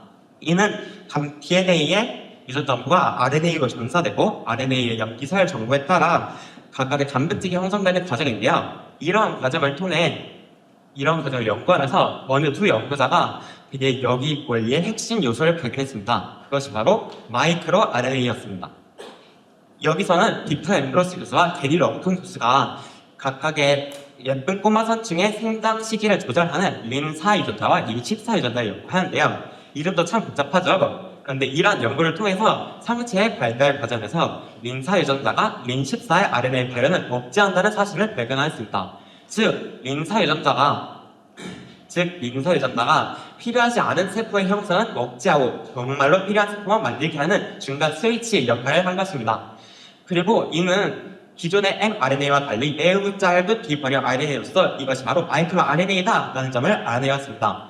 그리고 끊임없는 연구를 통해 게리 러브큰 교수가 또 다른 마이크로 RNA인 렛7 마이크로 RNA를 발견했습니다. 이는 기존의 린4와 다르게 우리의 몸에도 존재합니다. 즉, 이는 마이크로 RNA가 유전자 조절의 보편적인 메커니즘이다 라는 점을 시사합니다. 여기까지 알아봤으면 이게 왜 중요한지도 알아봐야겠죠. 이제 여기를 보면은 메드컴 엉터리시 학술지에 기재된 논문에 따르면은 암 치료하는 과정에서 마이크로 RNA가 활용된다면 표적 특이성은 더욱 높아지고 부작용은 더욱 낮아지는 효과를 보인다고 합니다. 추가로 영국의 논문에 따르면은 퇴행성 뇌질환에서 마이크로 RNA가 뇌질환을 일으키는 단백질 형성을 억제함으로써 치료가 어려웠던 뇌질환에도 극복 가능성을 열어주었다는 점이 있습니다. 이는 마이크로 RNA가 mRNA에 결합하여 이상을 일으키는 단백질의 번역 과정을 스위치처럼 통제하고 조절하는 스위치와 같은 역할로 해줬기 때문에 가능했던 일입니다. 결론적으로 마이크로 RNA는 굉장히 치료하기 어려울 것 같았던 질환 치료의 혁신적인 방식을 제시하였기에 저번 2024 노벨 생리학상을 수상한 것입니다. 여러분 혹시 저와 같은 주제로 발표를 준비했던 친구들이라면 RNA를 검색하다가 실수로 컴퓨터 한글키가 눌려있어가지고 실수한 적이 있을 텐데요. 그럼 어떤 단어가 나오죠? 생각하고 계신 것 같은데 바로 꿈이 나옵니다. 저는 이번 페이플렛 준비를 통해서 인류에게 더 나은 미래를 가져다줄 또 다른 RNA, 즉 또 다른 꿈을 발견하는 사람이 되고 싶습니다. 또한 희귀성 질병으로 고통받는 사람들에게 또 다른 꿈을 되찾아주는 연구가 활발히 진행되길 바라며 이상으로 발표 마치도록 하겠습니다. 감사합니다. 네, 고맙습니다. 한국교원대학교 부설고등학교 2학년 류상현 학생 함께했습니다. 자, 네 번째 학생 준비하고 있습니다. 청원고등학교 1학년 박온유 학생이 입장합니다. 박온유 학생 어서 오세요. 박수로 맞이해주시면 감사하겠습니다.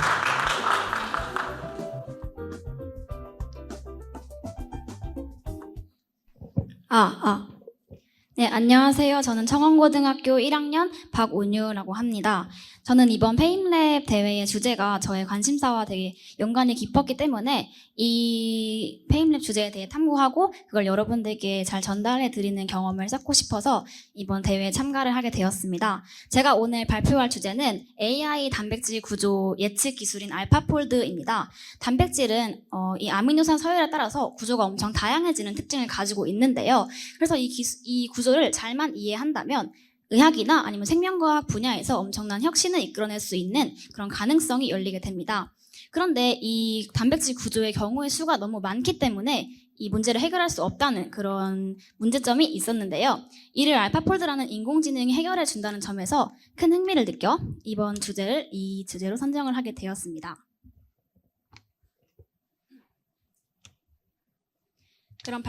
그럼 발표 시작하겠습니다. 만약 설계도도 하나 없이 새로운 도시를 만들어야 한다면 어떨까요? 한번 상상해 보세요. 여러분은 새로운 도시를 만드는 설계자이며 아미노산이라는 이 20개의 건물로 만들어지는 단백질이라는 도시를 설계해야 합니다. 그리고 이 도시의 건물의 배치에 따라서 이 단백질의 기능은 다양하게 달라지게 됩니다. 하지만 단순히 이 도시의 목록, 그러니까 건물의 목록만으로 이 도시의 최종 구조를 예상하는 것은 매우 어렵기 때문에 알파폴드라는 인공지능 파트너가 이 도시 설계를 도와줍니다. 그렇다면 이 알파폴드가 단백질 구조를 예측하는 방법을 지금부터 도시 설계의 관점에서 한번 살펴보겠습니다. 먼저 알파폴드 1을 살펴보겠습니다. 알파폴드 1은 도시를 예측할 때 먼저 거리 지도를 만듭니다. 이 거리 지도를 디스토그램이라고 하는데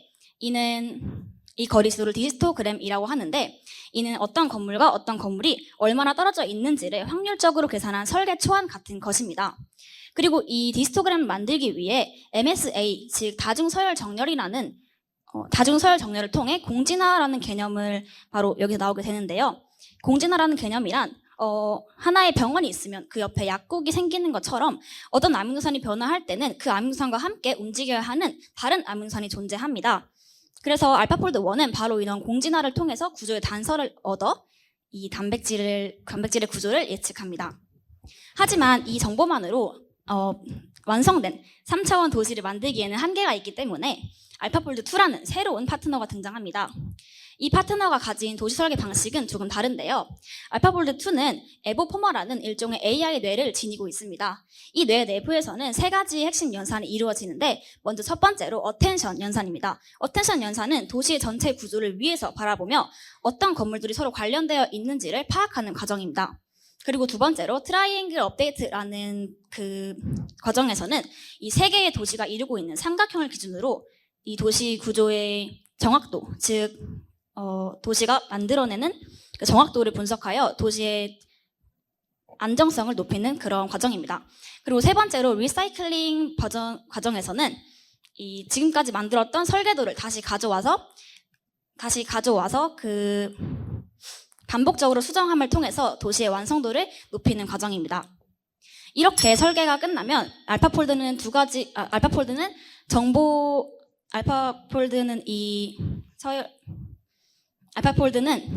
이것을 점수로 계산하여서 도시의 정확도를 알려주는데요. 이를 통해 우리는 신뢰할 수 있는 구조인지 아닌지를 알아볼 수 있습니다. 이렇게 알파폴드는 단백질이라는 복잡한 도시를 설계하기 위해서 우리가 겪어야 하는 다양한 과정들을 대신 해결해주는 아주 획기적인 그런 획기적인 기술이라고 할 수 있겠습니다. 이상 발표 마치겠습니다. 네, 수고 많았습니다. 청원고등학교 1학년 박온유 학생 함께 했습니다. 5번째 경연 참가자 모시도록 하겠습니다. 준비해 주십시오. 충주고등학교 1학년 박준성 학생 입장하겠습니다. 어서 오세요. 박수로 맞아주십시오.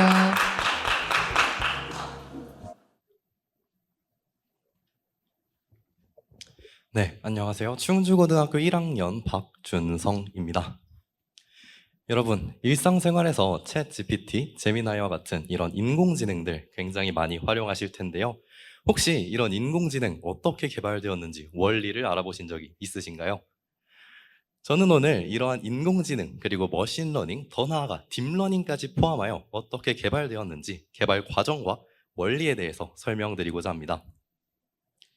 그럼 발표 시작하겠습니다. 여러분들은 글이나 사진 같은 정보를 보실 때 해당 정보의 특징을 바로 파악하실 수 있을 겁니다. 이것은 사람에게 있어서는 매우 간단한 일인데요. 이것을 컴퓨터에게 한번 시켜볼까요? 컴퓨터는 논리 연산 체계를 기반으로 구성되어 있어서 해당 정보의 특징을 바로 파악하기 어렵습니다. 사전에 제시되어 있는 값과 100% 일치하지 않으면 틀렸다라는 값을 내놓는데요. 이것을 해결하기 위해 우리는 퍼셉트론이라는 구조를 고안하였습니다. 이 퍼셉트론은 기본적으로 인공 뉴런과 가중치라는 두 가지의 개념을 바탕으로 구성되어 있으며 출력값은 항상 선형적인 값만을 가지게 됩니다. 그리고 이러한 퍼셉트론이라는 개념이 등장한 이후 이 퍼셉트론을 노린 새로운 문제 또한 등장하였는데 그 문제 이름이 바로 XOR 문제입니다.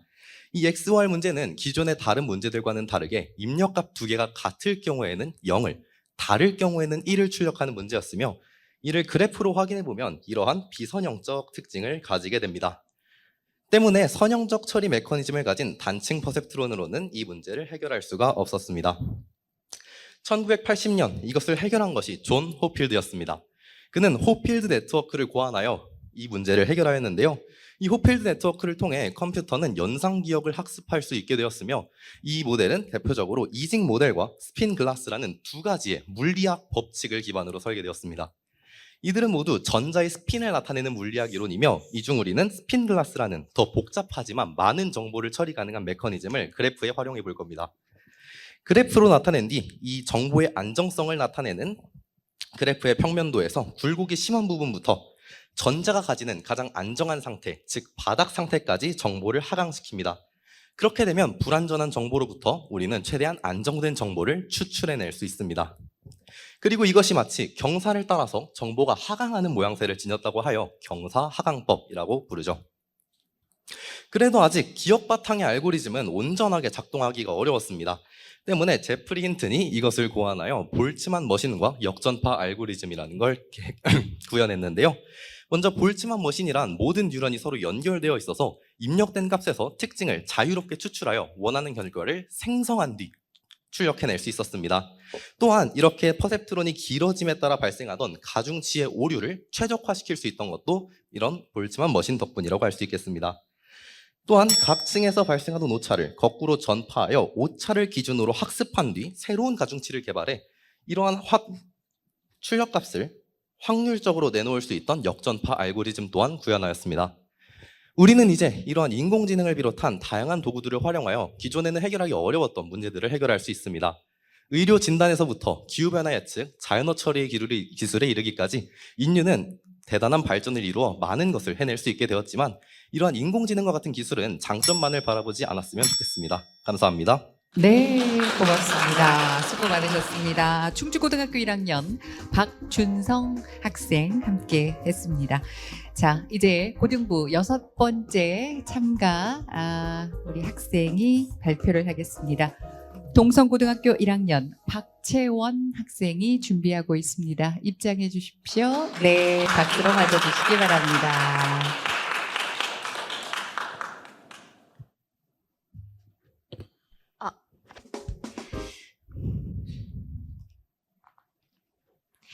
안녕하세요, 여러분. 저는 작년에 이어 다시 돌아온 재미있는 과학의 메신저 동성고등학교 1학년 박채원입니다. 저는 발표 주제로 AI 단백질 구조 예측을 선정하였는데요. 저는 작년에는 mRNA처럼 단백질을 전달하고 싶었다면 올해는 설계하고 싶어서 이 주제를 선정하였습니다. 그럼 지금부터 발표를 시작하겠습니다. 매운 고추가 주는 화끈함, 혹시 좋아하시나요? 우리는 이 매운맛의 통증을 느끼지만 새는 이 매운맛의 통증을 느끼지 못한답니다. 이것은 단백질 센서 구조에 따라 결정되는데요. 이때 단백질은 완벽하게 3차원 구조를 이루어야 합니다. 마치 긴 종이로 복잡한 작품을 만드는 종이접기와 같죠. 문제는 이 종이접기가 매우 복잡하다는 것입니다. 예를 들어 우리는 나비라는 단백질을 접어야 했는데 실수로 비행기라는 단백질을 접어버리면 우리는 원하는 나비의 기능을 잃고 예측하지 못했던 비행기라는 질병을 만날 수도 있죠. 이렇게 단백질의 최종 도면을 예측하는 것은 수십 년간 생물학의 큰 난제였습니다. 그런데 이때 등장한 게 바로 단백질 구조를 예측하는 알파폴드입니다.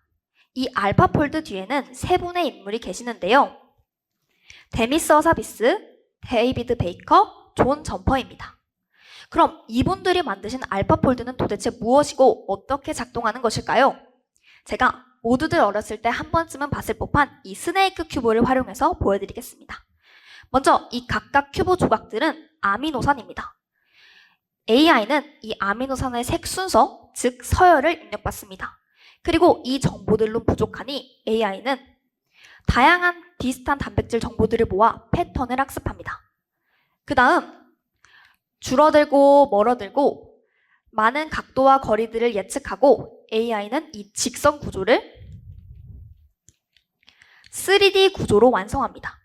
만약 이렇게 안정적인 구조가 완성된다면 이것은 AI가 완성한 최종 도면입니다. 지금 이 알파폴드는 새로운 약을 개발하는 신약 개발에 하나의 과정이 돼가고 있고 저는 이 과정이 빨리 개발되어서 매운맛을 느끼지 않고 매운 음식을 먹고 싶습니다. 앞으로 저는 이 개발에 많은 관심을 두고 여러분들이 오늘 드린 정보로 머릿속에서 완벽하게 3차원 정보를 이루었길 기대하며 이쯤에서 내려가겠습니다. 그럼 지금까지 재미있는 과학의 메신저 동성고등학교 1학년 박채원이었습니다. 감사합니다. 네, 수고 많았습니다. 박채원 학생이 6번째 경연 함께 해주셨고요. 자, 7번째 경연자 준비하고 있는데요. 어서 오십시오.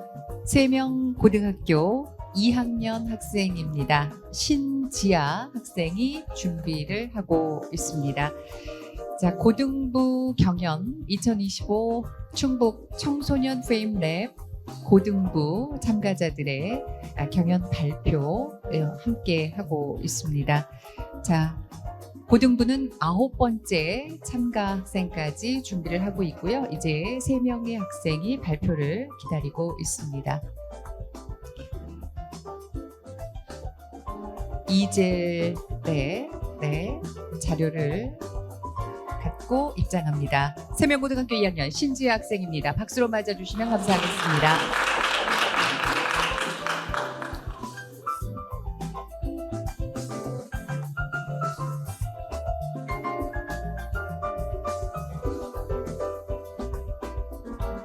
소품을 많이 준비했어요. 네. 자, 나머지도 받아주시고요.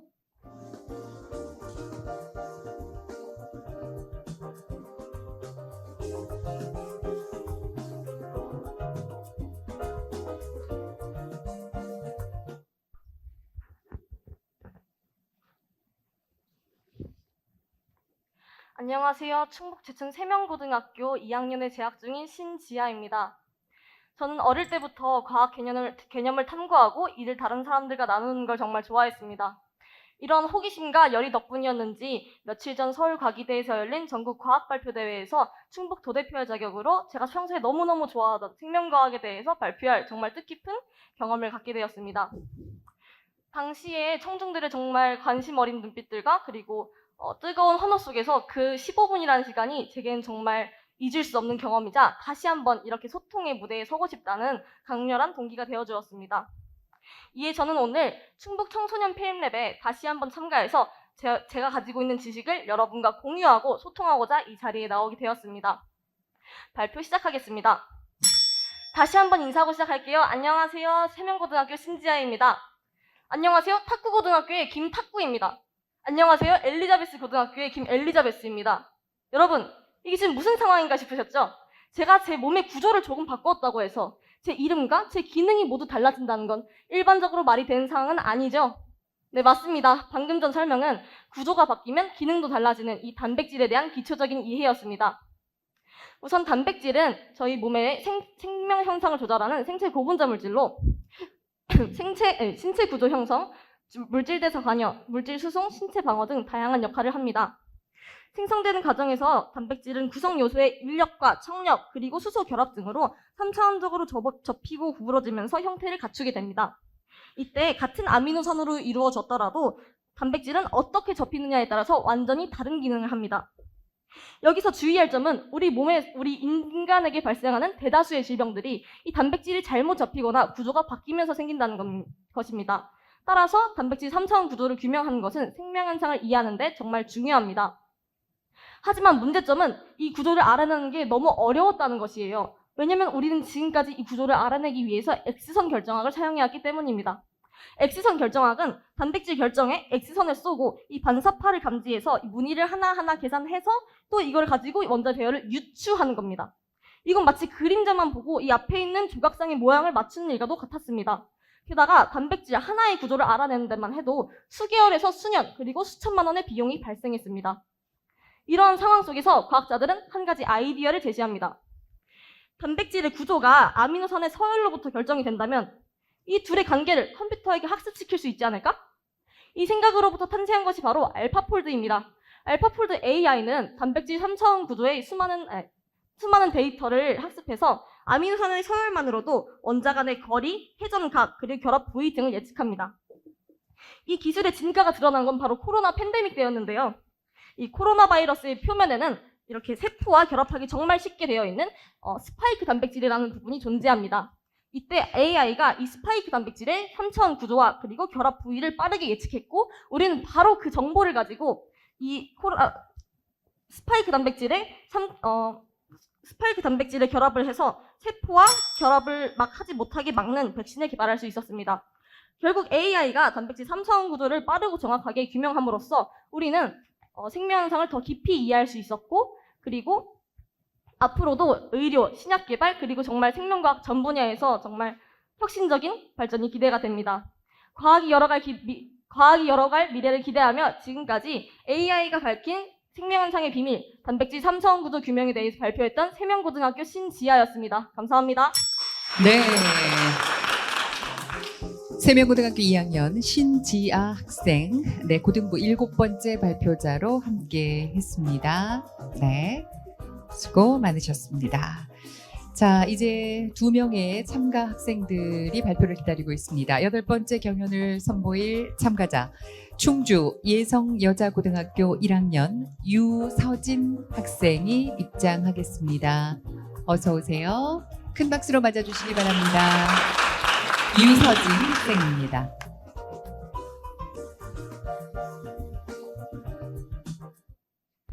안녕하세요. 저는 현재 예성여자고등학교에 재학 중인 유서진입니다.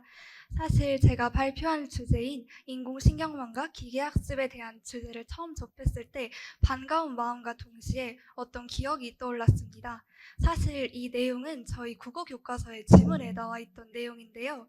그래서 이 내용을 이해하는데 어려움이 들었던 기억이 떠올랐습니다. 그래서 저와 같은 경험을 한 친구들을 위해 이 내용을 쉽게 풀이하고자 위와 같은 주제 선택을 하게 되었습니다. 네, 그럼 발표 시작하겠습니다. 제가 얼굴 일부를 가리더라도 여러분은 제 얼굴 전체를 떠올릴 수 있을 것입니다. 그렇다면 컴퓨터는 어떨까요? 컴퓨터도 마찬가지입니다. SNS에서 유행했던 AI 지우개를 봐도 알 수 있죠. 컴퓨터에게 상상력을 준 것은 바로 인공신경망입니다. 그 시작은 퍼셉트론이었는데요. 뇌에서는 뉴런이 신호를 보내면 시냅스의 강도, 즉 가중치가 적용됩니다. 그 값이 일정 수준을 넘으면 출력하게 되죠. 컴퓨터의 경우엔 활성화 함수를 통해 이가 기능합니다. 하지만 이내 민스키와 페포트의 반론에 직면하게 되었습니다. 활성화 함수를 선 하나로 나눠보려 시도하면 실패하고 맙니다. 이들의 주장은 옳았죠. 하지만 그렇다면 선 2개는 어떨까요? 다층 신경망이라면 이야기는 달라집니다. 여러 개의 선이 겹겹이 쌓이면서 은닉층이 생기고 이러한 은닉층은 복잡한 구분을 가능하게 해줍니다. 이때 생기는 은닉층의 가중치는 마치 공이 언덕에서 굴러서 내려가는 것과 가정이 같습니다. 신경망은 최소의 오차를 향한 방향으로 조정되기에 이와 같은 결과가 나오죠. 그리고 이때 호필드는 질문을 하나 던집니다. 어떻게 컴퓨터가 기억을 떠올릴 수 있는 걸까요?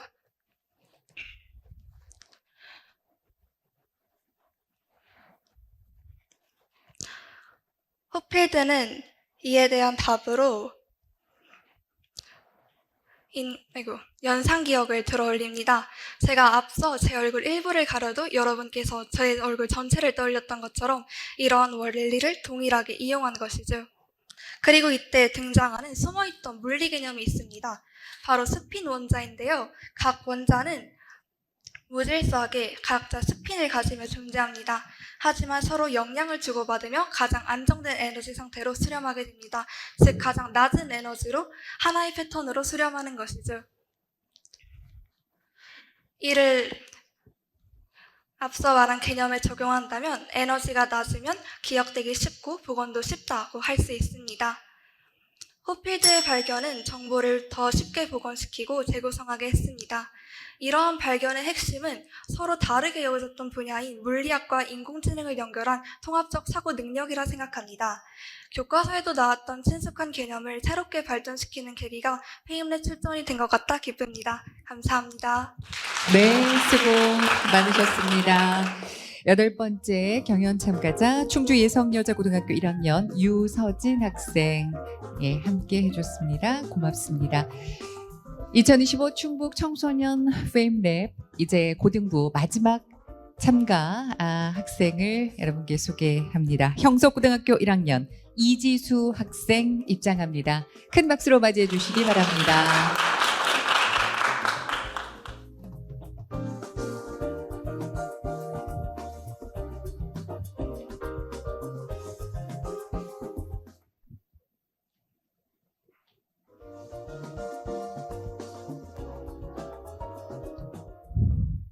안녕하세요. 형석고등학교 1학년 이지수입니다.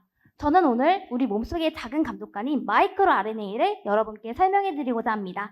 그럼 시작하겠습니다. 여러분, 생명이 어떻게 움직이는지 아시나요? 세포가 단백질을 만드는 공장이라면 DNA는 그 공장의 설계도, RNA는 그 설계도의 부분 사본이면서 DNA로부터 필요한 정보를 단백질로 운반하는 역할을 합니다. 그래서 그 공장의 최종 제품이 바로 단백질인 거죠. 그런데 이 공장에 필요하지 않는 설계도로 무수히 많은 단백질을 만들면 어떻게 될까요? 아마 그 공장에 큰 문제가 생기겠죠? 여기서 필요한 것이 바로 감독관인데 그 감독관이 오늘 소개할 마이크로 RNA입니다.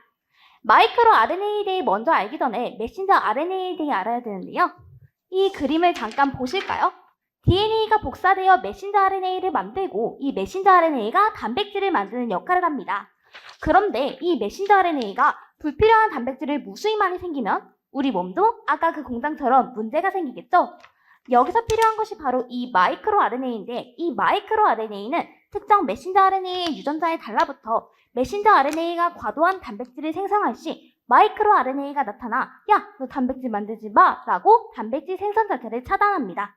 작지만 대단한 역할을 하죠? 그럼 이 마이크로 RNA는 세상에 어떻게 알려졌을까요? 때는 1980년대 후반 미국의 앰브로스 교수와 러버큰 교수는 실험실에서 작디 작은 생물인 예쁜 꼬마 선충을 연구하고 있었습니다. 그런데 이 애벌레에 특정 유전자에 이상이 생길 경우 잘 자라지 못한다는 사실을 알게 되었는데요. 그래서 두 저항자는 특정 유전자 변이를 조사한 결과 린사라는 마이크로 RNA가 과도하게 확산된다는 사실을 알게 되었습니다. 당시에는 그 이유를 알지 못했지만 1993년 미국의 앰브로스 교수가 린사라는 마이크로 RNA를 발견하며 이 마이크로 RNA가 메신저 RNA를 억제된다는 사실을 알게 되었죠.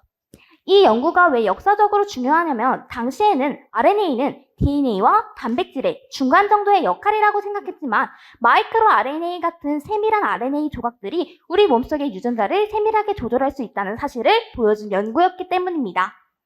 오늘날 마이크로 RNA는 암이나 치매, 심장병 같은 중요한 질병 연구의 핵심 열쇠가 되고 있는데요. 이처럼 마이크로 RNA는 우리 눈 속에 잘 보이진 않지만 생태 유지를 해주고 있는 보이지 않는 감독관 역할을 합니다. 그러니까 여러분 작다고 무시하면 안 됩니다. 언제나 중요한 건 우리 눈에 잘 보이지 않으니까요. 마치 마이크로 RNA처럼요. 감사합니다. 네, 수고하셨습니다. 9번째 마지막으로 공연을 함께 해준 평소고등학교 1학년 이지수 학생이었습니다. 자, 이렇게 고등부까지 발표를 모두 마쳤는데요. 네, 진지하게 경청하는 여러분의 모습, 또 우리 심사위원님들께서도 굉장히 바쁘게 들으셨는데요. 심사평을 이제 고등부 학생들에게도 잠시 해주시면 좋겠는데요. 누가 해주실까요? 네. 물리 분야 국립한국교통대학교 김승현 교수님께 마이크를 드리고 심사평을 좀 부탁드리도록 하겠습니다. 김승현 교수님이십니다. 네.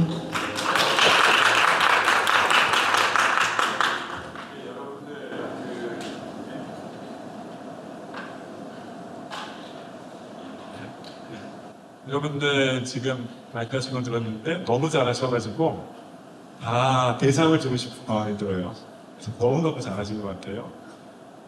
여러분들 그 발표 보면서 제가 좀 우리나라의 미래가 있구나는 좀 느낌을 받았습니다. 또 어떻게 보면 미래 사회는 AI하고 바이오가 굉장히 중요한 역할을 하게 되겠죠. 그래서 이 두 가지가 결합되겠죠. 왜냐하면 바이오 데이터가 너무 커서 AI를 제일 잘 제거할 수 있는 게 그 바이오 문제거든요. 그래서 여러분들 발표하신 것들이 다 연관되어 있고 우리의 미래에 대해서 큰 영향을 끼칠 것 같아요. 여러분들이 지금 하고 있는 것들을 이렇게 계속 이어나가시면 우리나라에 큰 공헌을 하실 수 있을 거고 개인들도 좀 재밌어 하실 거예요. 그래서 제가 지금까지 이제 연구하고 외국에서도 좀 오래 살아보고 외국인들하고도 같이 연구도 해보고 노벨상 수상자들도 많이 만나보고 했는데 제가 이제 개인적으로 느끼는 게 뭐냐면 우리나라 사람들이 공부를 제일 열심히 해요. 그리고 일도 제일 열심히 해요. 우리나라 사람들의 특징이에요.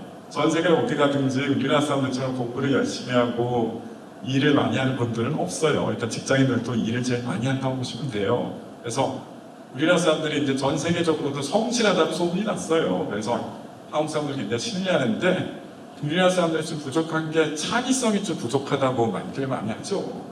창의성이라는 게 뭐 딴 게 아니라 좀 엉뚱하죠, 엉뚱한. 그러니까 뭔가 새로운 생각을 하고 그런데 이제 우리나라 사람들은 좀 학교에서도 이렇게 엉뚱한 생각하는 사람들 좀 말도 안 되는 거 얘기하고 막 시기 걸고 뭐 그런 걸 별로 안 좋아하죠. 그리고 본인도 스스로 이제 그런 걸 싫어하는데 그런 게 어떻게 보면 이제 창의성을 출발해 보시면 돼요. 그래서 그런 것들이 좀 부족한데 어떻게 보면 지금 여기 페인랩이라는 것 자체가 여러분들 창의성을 기를 수 있는 어떤 그런 기회라고 보여지거든요. 그래서 이런 활동들을 계속 이제 이어나갔으면 합니다. 그래서 뭐 여러분들 이제 발표하신 것 중에 제 개인적인 경험인데 데이비드 베이커라는 그 과학자를 몇 분이 언급해 주셨는데 이분하고 제가 한 20년 전에 같이 식사도 많이 했었어요. 그래서 저랑 연배도 비슷하고 해서 그때는 이제 베이커가 그렇게 유명하진 않았었어요. 그래서 제가 개인적으로 이제 단백질 구조 예측 때 2002년하고 2004년에 직접 참가를 했었는데 그 당시는 한국에서 아무도 참가 안 했어요. 아는 사람도 없었고 2002년에 이제 저희가 처음 참가했을 때는 저희가 이렇게 잘하지 못했어요. 그래서 이제 그 단백질 구조 예측 때 이제 하고 나서 이제 학회를 하거든요. 총 학회가 어떻게 했는지. 그래서 그때 이제 데이비드 베이커가 1등을 했는데 그때 뭐 같이 이렇게 얘기도 많이 하고 밥도 같이 먹고 했었는데 이 사람 진짜 엉뚱해요. 진짜 엉뚱해요. 뭐 열심히 하고 그런 거보다는 진짜 기발한 생각을 많이 하죠. 그리고 이제 우리도 이제 그 단백질 구조 예측 때에서 이제 데이비드 베이커가 잘하니까 이제 힘내를 내가지고 그 단백질 구조 예측 때에서 네 번째 참가하게 이제 사회대에서는 우리가 2004년에는 잘했어요. 우리도 데이비드 베이커를 많이 힘내냈어요. 우리도. 그래서 저희가 이제 그 제일 잘하는 사람들 중에 하나로 꼽혀서 저희가 초청 강연을 받았었어요. 그래가지고 이제 저희도 직접 발표도 하고 그랬었는데 저희는 근데 이제 그게 안 좋았던 게 그렇게 하고 나서 그 당시에 학교에서 하는 사람도 없었어요. 아무도. 저희가 처음 했었거든요. 그래서 뭐 지원도 없고 저희도 이제 생업이 있으니까 바쁠 줄이 터졌어요. 저희는. 그래서 이제 더 이상 하지 못하고 베이컨에 이제 계속 해가지고 노벨상까지 받게 된 거예요. 그래서 어떻게 생각하면 좀 안타까운데 저희 그룹이 이제 그 당시에 굉장히 좋은 사람들이 많이 모였었는데 이제 다 훌훌 흩어져서 다들 이제 다른 것들을 하고 있어요. 그래서 그 중에 한 명이 굉장히 그 똑똑한 친구가 있었는데 서울대 화학과에서 석사까지 받은 친구인데 그 당시에 이제 서울대 화학과에서 지금은 이제 단백질 구조 예측 컴퓨터하고 그런 교수님들도 계신데 그 당시에는 없었어요. 그래서 이 친구가 그 실험으로 화학 특강으로 이제 석사까지 받고 컴퓨터를 너무 좋아해서 저희 그룹에 쪼개냈었는데 이 친구가 너무 잘해서 그 당시에 이제 여러분들 뭐 퍼셉트론, 신경막 이런 거 뭐 얘기 많이 하시는데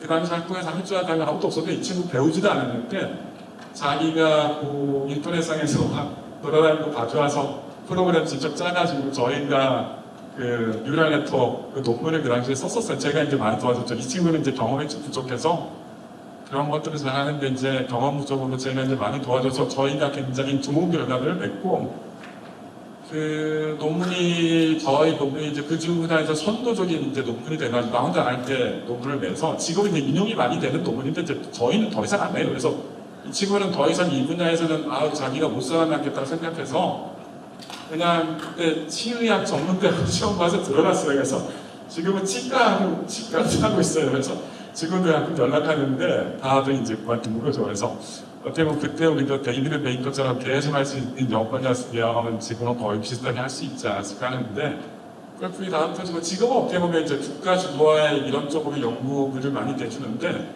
이미 지금은 이제 연구가 어느 정도 성숙 단계에 있어서 뭐 새로운 거가 나오기는 조금 힘든 시기예요. 그래서 우리나라가 조금 뭐 이렇게 새롭게 하고 그런 것들을 좀 지원을 안 해주는 경향이 있는데 여러분들이 어떻게 보면은 우리의 미래를 짊어나가야 되니까 뭔가 이렇게 불하지 않고 뭔가 새로운 것들하고 엉뚱한 이런 호기심을 가지고 좀 하시면은 나중에 여러분들 아마 노벨상 받게 되실 거예요.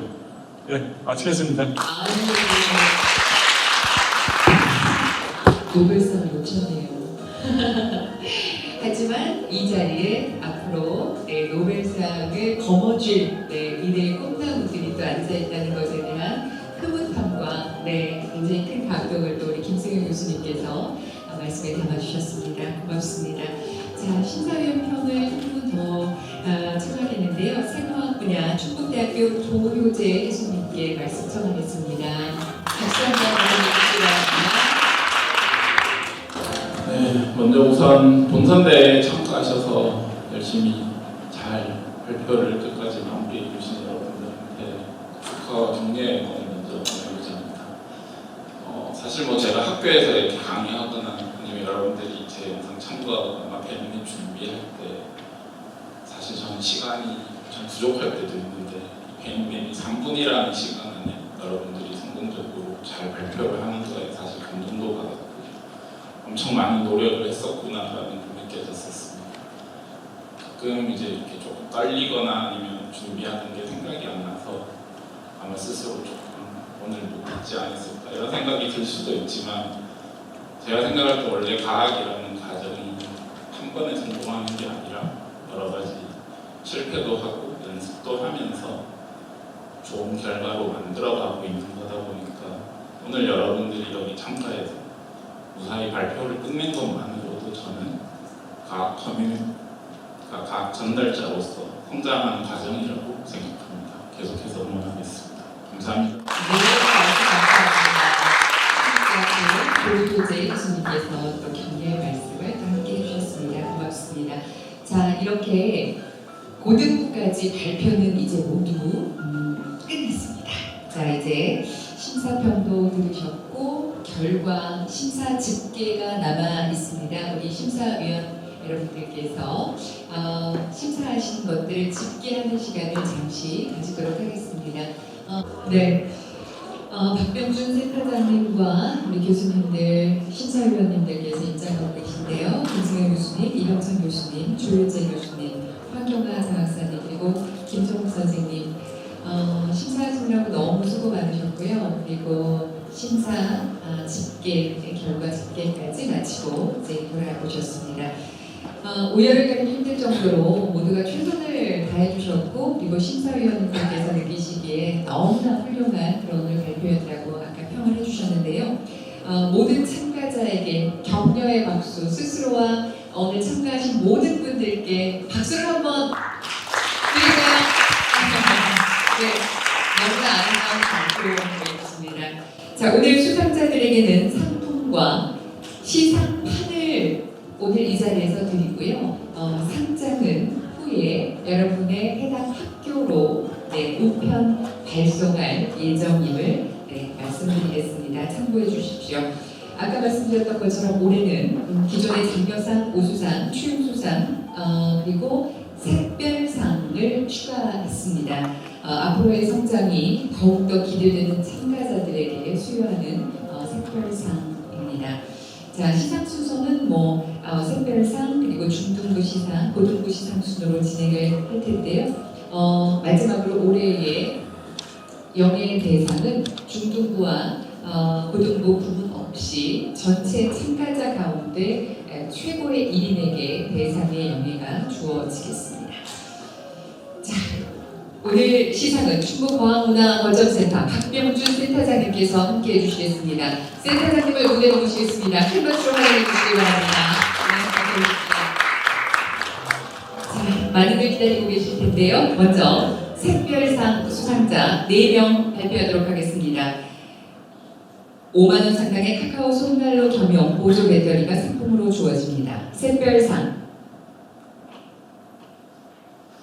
충주 예성여자고등학교 1학년 유서진 축하합니다. 앞으로 나와주시기 바랍니다. 동성고등학교 1학년 박채원, 청원고등학교 1학년 박온유, 봉대중학교 1학년 김나우 이상 4명의 학생입니다. 네, 앞쪽으로 나와주시기 바랍니다. 충북과학문화거점센터 박병준 센터장님께서 함께 해주시겠습니다. 네, 자 먼저 우리 유서진 학생, 꽃다발과 그리고 시상판을 샛별상 축하합니다. 꽃다발도 받아주시기 바랍니다. 네, 선물도 있습니다. 카카오 손난로 겸용 보조 배터리 선물로 드립니다. 네, 동성고등학교 1학년 박채원, 네, 참여하고 그리고 창원고등학교 1학년 박온효 학생입니다. 축하합니다. 네. 그리고 목대중학교 김나우 학생에게도 샛별상을 드립니다. 축하합니다. 꽃다발과 상품도 받아주시기 바랍니다. 이렇게 앞쪽으로 센터장님이 가운데 서시고요. 우리 네 학생하고 기념 촬영 한번 하는 건 어떨까요? 네. 자, 앞쪽으로 네, 이렇게 서고요. 자, 시상판을 앞쪽으로 그리고 꽃다발도 예쁘게 들고 상품과 함께 앞쪽을 봐주시고 기념 촬영. 네. 웃을까요? 활짝. 활짝. 네. 네, 감사합니다. 자, 계속해서 우리 박병준 센터장님께서 함께 해주실 거고요. 중등부 시상입니다. 장려상. 장려상 수상자는 3명으로 상장과 함께 30만 원 상당의 2024 에어팟 4세대가 상품으로 주어집니다. 중등부 장려상. 충주 예성여자중학교 1학년 박소윤 축하드립니다. 청주중학교 1학년 빈승현 학생입니다. 충주 예성여자중학교 1학년 유서현 학생 장려상 받으셨습니다. 네, 앞쪽으로 나와주시기 바랍니다. 열심히 준비했고 그리고 또 오늘 장려상 그 영광을 안았습니다. 네, 자 우리 박병준 센터장님께서 우리 먼저 충주 예성여자중학교 1학년 박소윤 학생에게 네, 시상판과 꽃다발 축하합니다. 그리고 2024 에어팟 4세대 외국 상품으로 함께합니다. 축하합니다. 충주중학교 1학년 김승명 학생 오늘 장려상 함께 하게 됐습니다. 그리고 중등부 장려상 충주 예성여자중학교 유성원 학생입니다. 상품과 꽃다발 같이 받아주세요. 축하합니다. 역시 센터장님과 함께 네. 자, 앞쪽을 보고 서주세요. 우리 장려상 수상한 학생들입니다.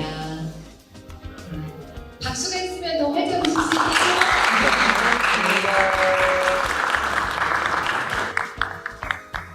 네, 한 번 더 촬영할게요. 네, 감사합니다. 네, 되겠고요. 자, 이제 중등부 우수상입니다. 중등부 우수상. 괴산중학교 3학년 박온건. 충주 예성여자중학교 3학년 최효원 학생입니다. 자, 쪽으로 나와주세요. 자, 제가 박온건, 최효원 학생 우수상으로 네, 임명했는데요. 자, 중등부 시상을 먼저 하고 있습니다. 괴산중학교 3학년 박온건 학생입니다. 우수상을 받았어요. 네. 자, 축하합니다. 우수상은 2025 애플워치 SE3가 상품으로 주어지는데요. 네. 꽃다발에서 예, 물이 좀 흐르고 있는데 심심해서 그래요. 말리지 말라고 했어요. 자, 센터장님 옆에 잘 서주시고요. 시상판을 앞쪽으로 이렇게 보이게 해서 네, 사진이 잘 나올 수 있도록 추억을 담겠습니다. 앞쪽 바라봐 주세요. 박수 보내주십시오. 네. 둘, 셋. 네, 축하합니다. 고맙습니다. 자, 이제 고등부 수상 함께 하겠습니다. 고등부 장려상입니다. 고등부 장려상 세명고등학교 1학년 김효아. 교원대학교 부설고등학교 2학년 류상현, 세명고등학교 2학년 신지아 쌤입니다. 앞으로 나와주시기 바랍니다. 장려상을 수상한 학생들입니다. 고등부 함께합니다.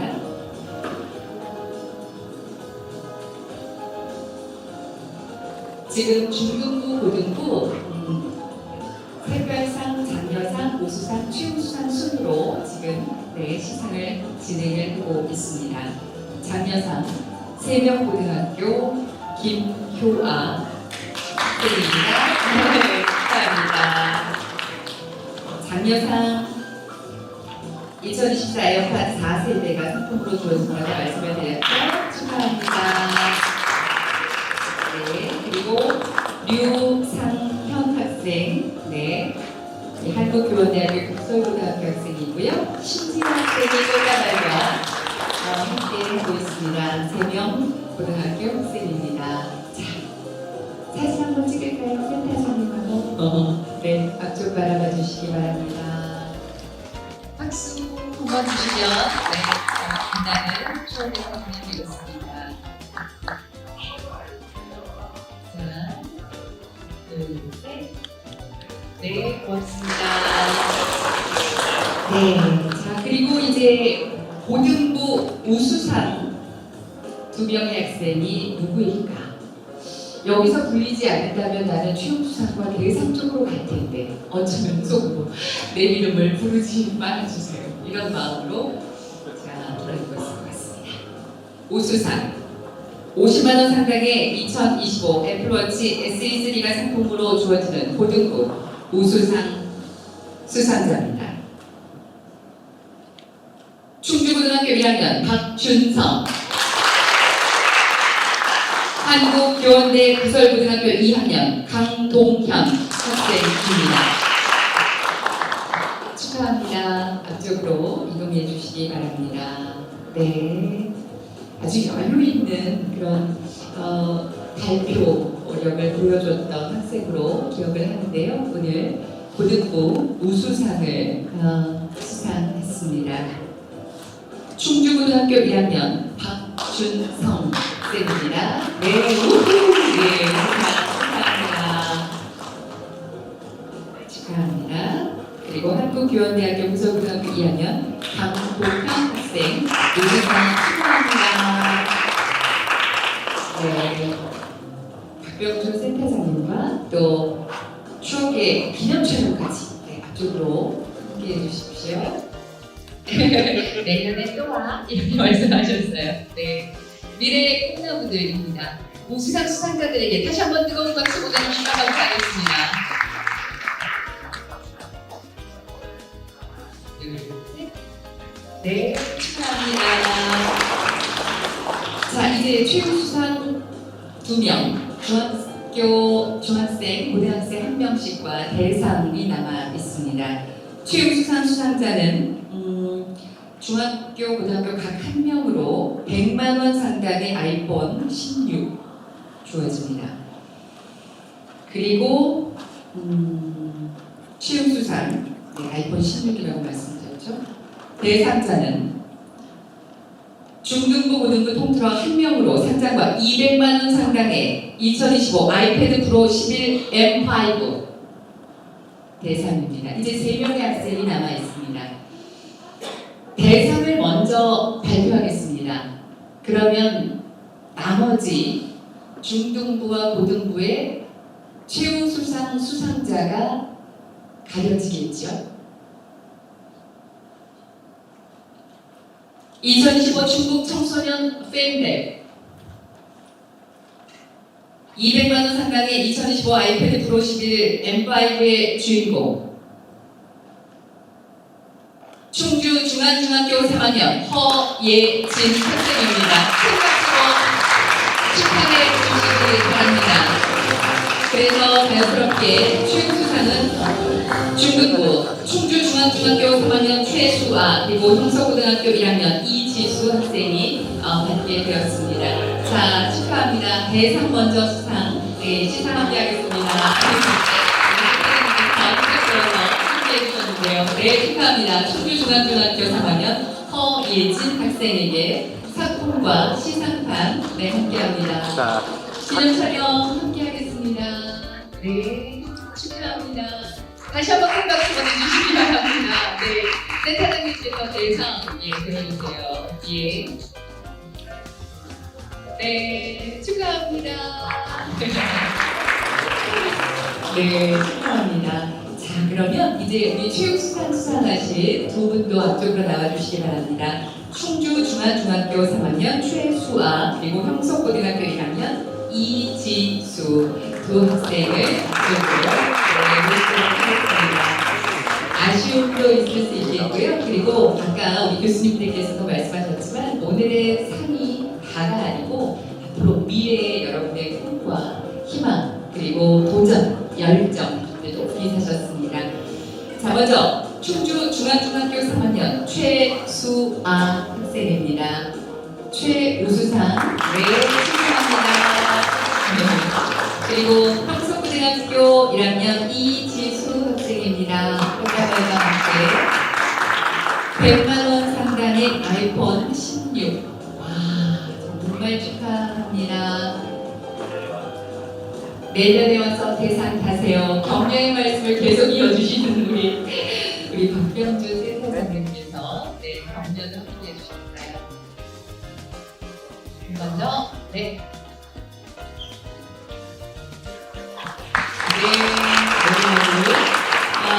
축하드립니다. 자, 우리 센터장님께서 아까 대회사를 해주시긴 했지만요. 그래도 지금 시상도 하셨기 때문에 마지막으로 또 한 말씀 더 해주시면 어떨까 이런 생각이 드네요. 네, 마이크를 잠시 준비해 주시면 감사하겠습니다. 네. 네, 이렇게 해서 시상식까지 다 끝났습니다. 준비해 오신 것 다 못 보여주셔서 아쉽기도 하고, 대상을 못 타서 아쉽기도 하고, 이제 여운이 아마 남아 있으실 텐데요. 저희 대회는 내년에도 계속됩니다. 지금 오늘 온 학생들 중에 고등학교 3학년 학생들도 없으니까 내년에 다 참가하실 수 있을 것 같습니다. 그래서 이제 올해 노벨상 수상자가 지난달에 발표가 됐습니다. 그 주제들에 대해서 내년에도 대회를 열 테니까 이제 그때도 와주시면 좋겠고요. 이런 대회가 끝이 아닙니다. 이제 여러분들은 이 대회에 참가함으로써 이제 과학 커뮤니케이터 발굴 프로젝트라고 되어 있잖아요. 과학 커뮤니케이터로서의 그 여정의 시작입니다. 그래서 여러분들이 과학자가 되시건 의사가 되시건 어떤 직업을 갖게 되시더라도 여러분들이 이제 앞으로 살아가시면서 여러분들이 일하시는 분야의 과학 또 다른 어떤 주제의 내용을 다른 분들하고 다른 사람들하고 잘 소통하는 그런 기술을 계속 익히시고 이제 그렇게 하시면 경쟁자들보다 이제 앞서 나가는 데 도움이 많이 될 거고요. 자신의 발전에도 큰 도움이 될 거라고 생각합니다. 앞으로도 계속 과학 커뮤니케이션 소통 그리고 이 대회에 관심을 가져주시기를 부탁드리면서 이 대회 마무리 인사를 드리겠습니다. 모두 감사합니다. 네, 감사합니다. 저희 센터장님과 우리 심사위원분들 그리고 오늘 참가자 여러분 모두 앞쪽으로 나와주시기 바랍니다. 오늘 이 시간을 기념하고 또 함께하는 단체 기념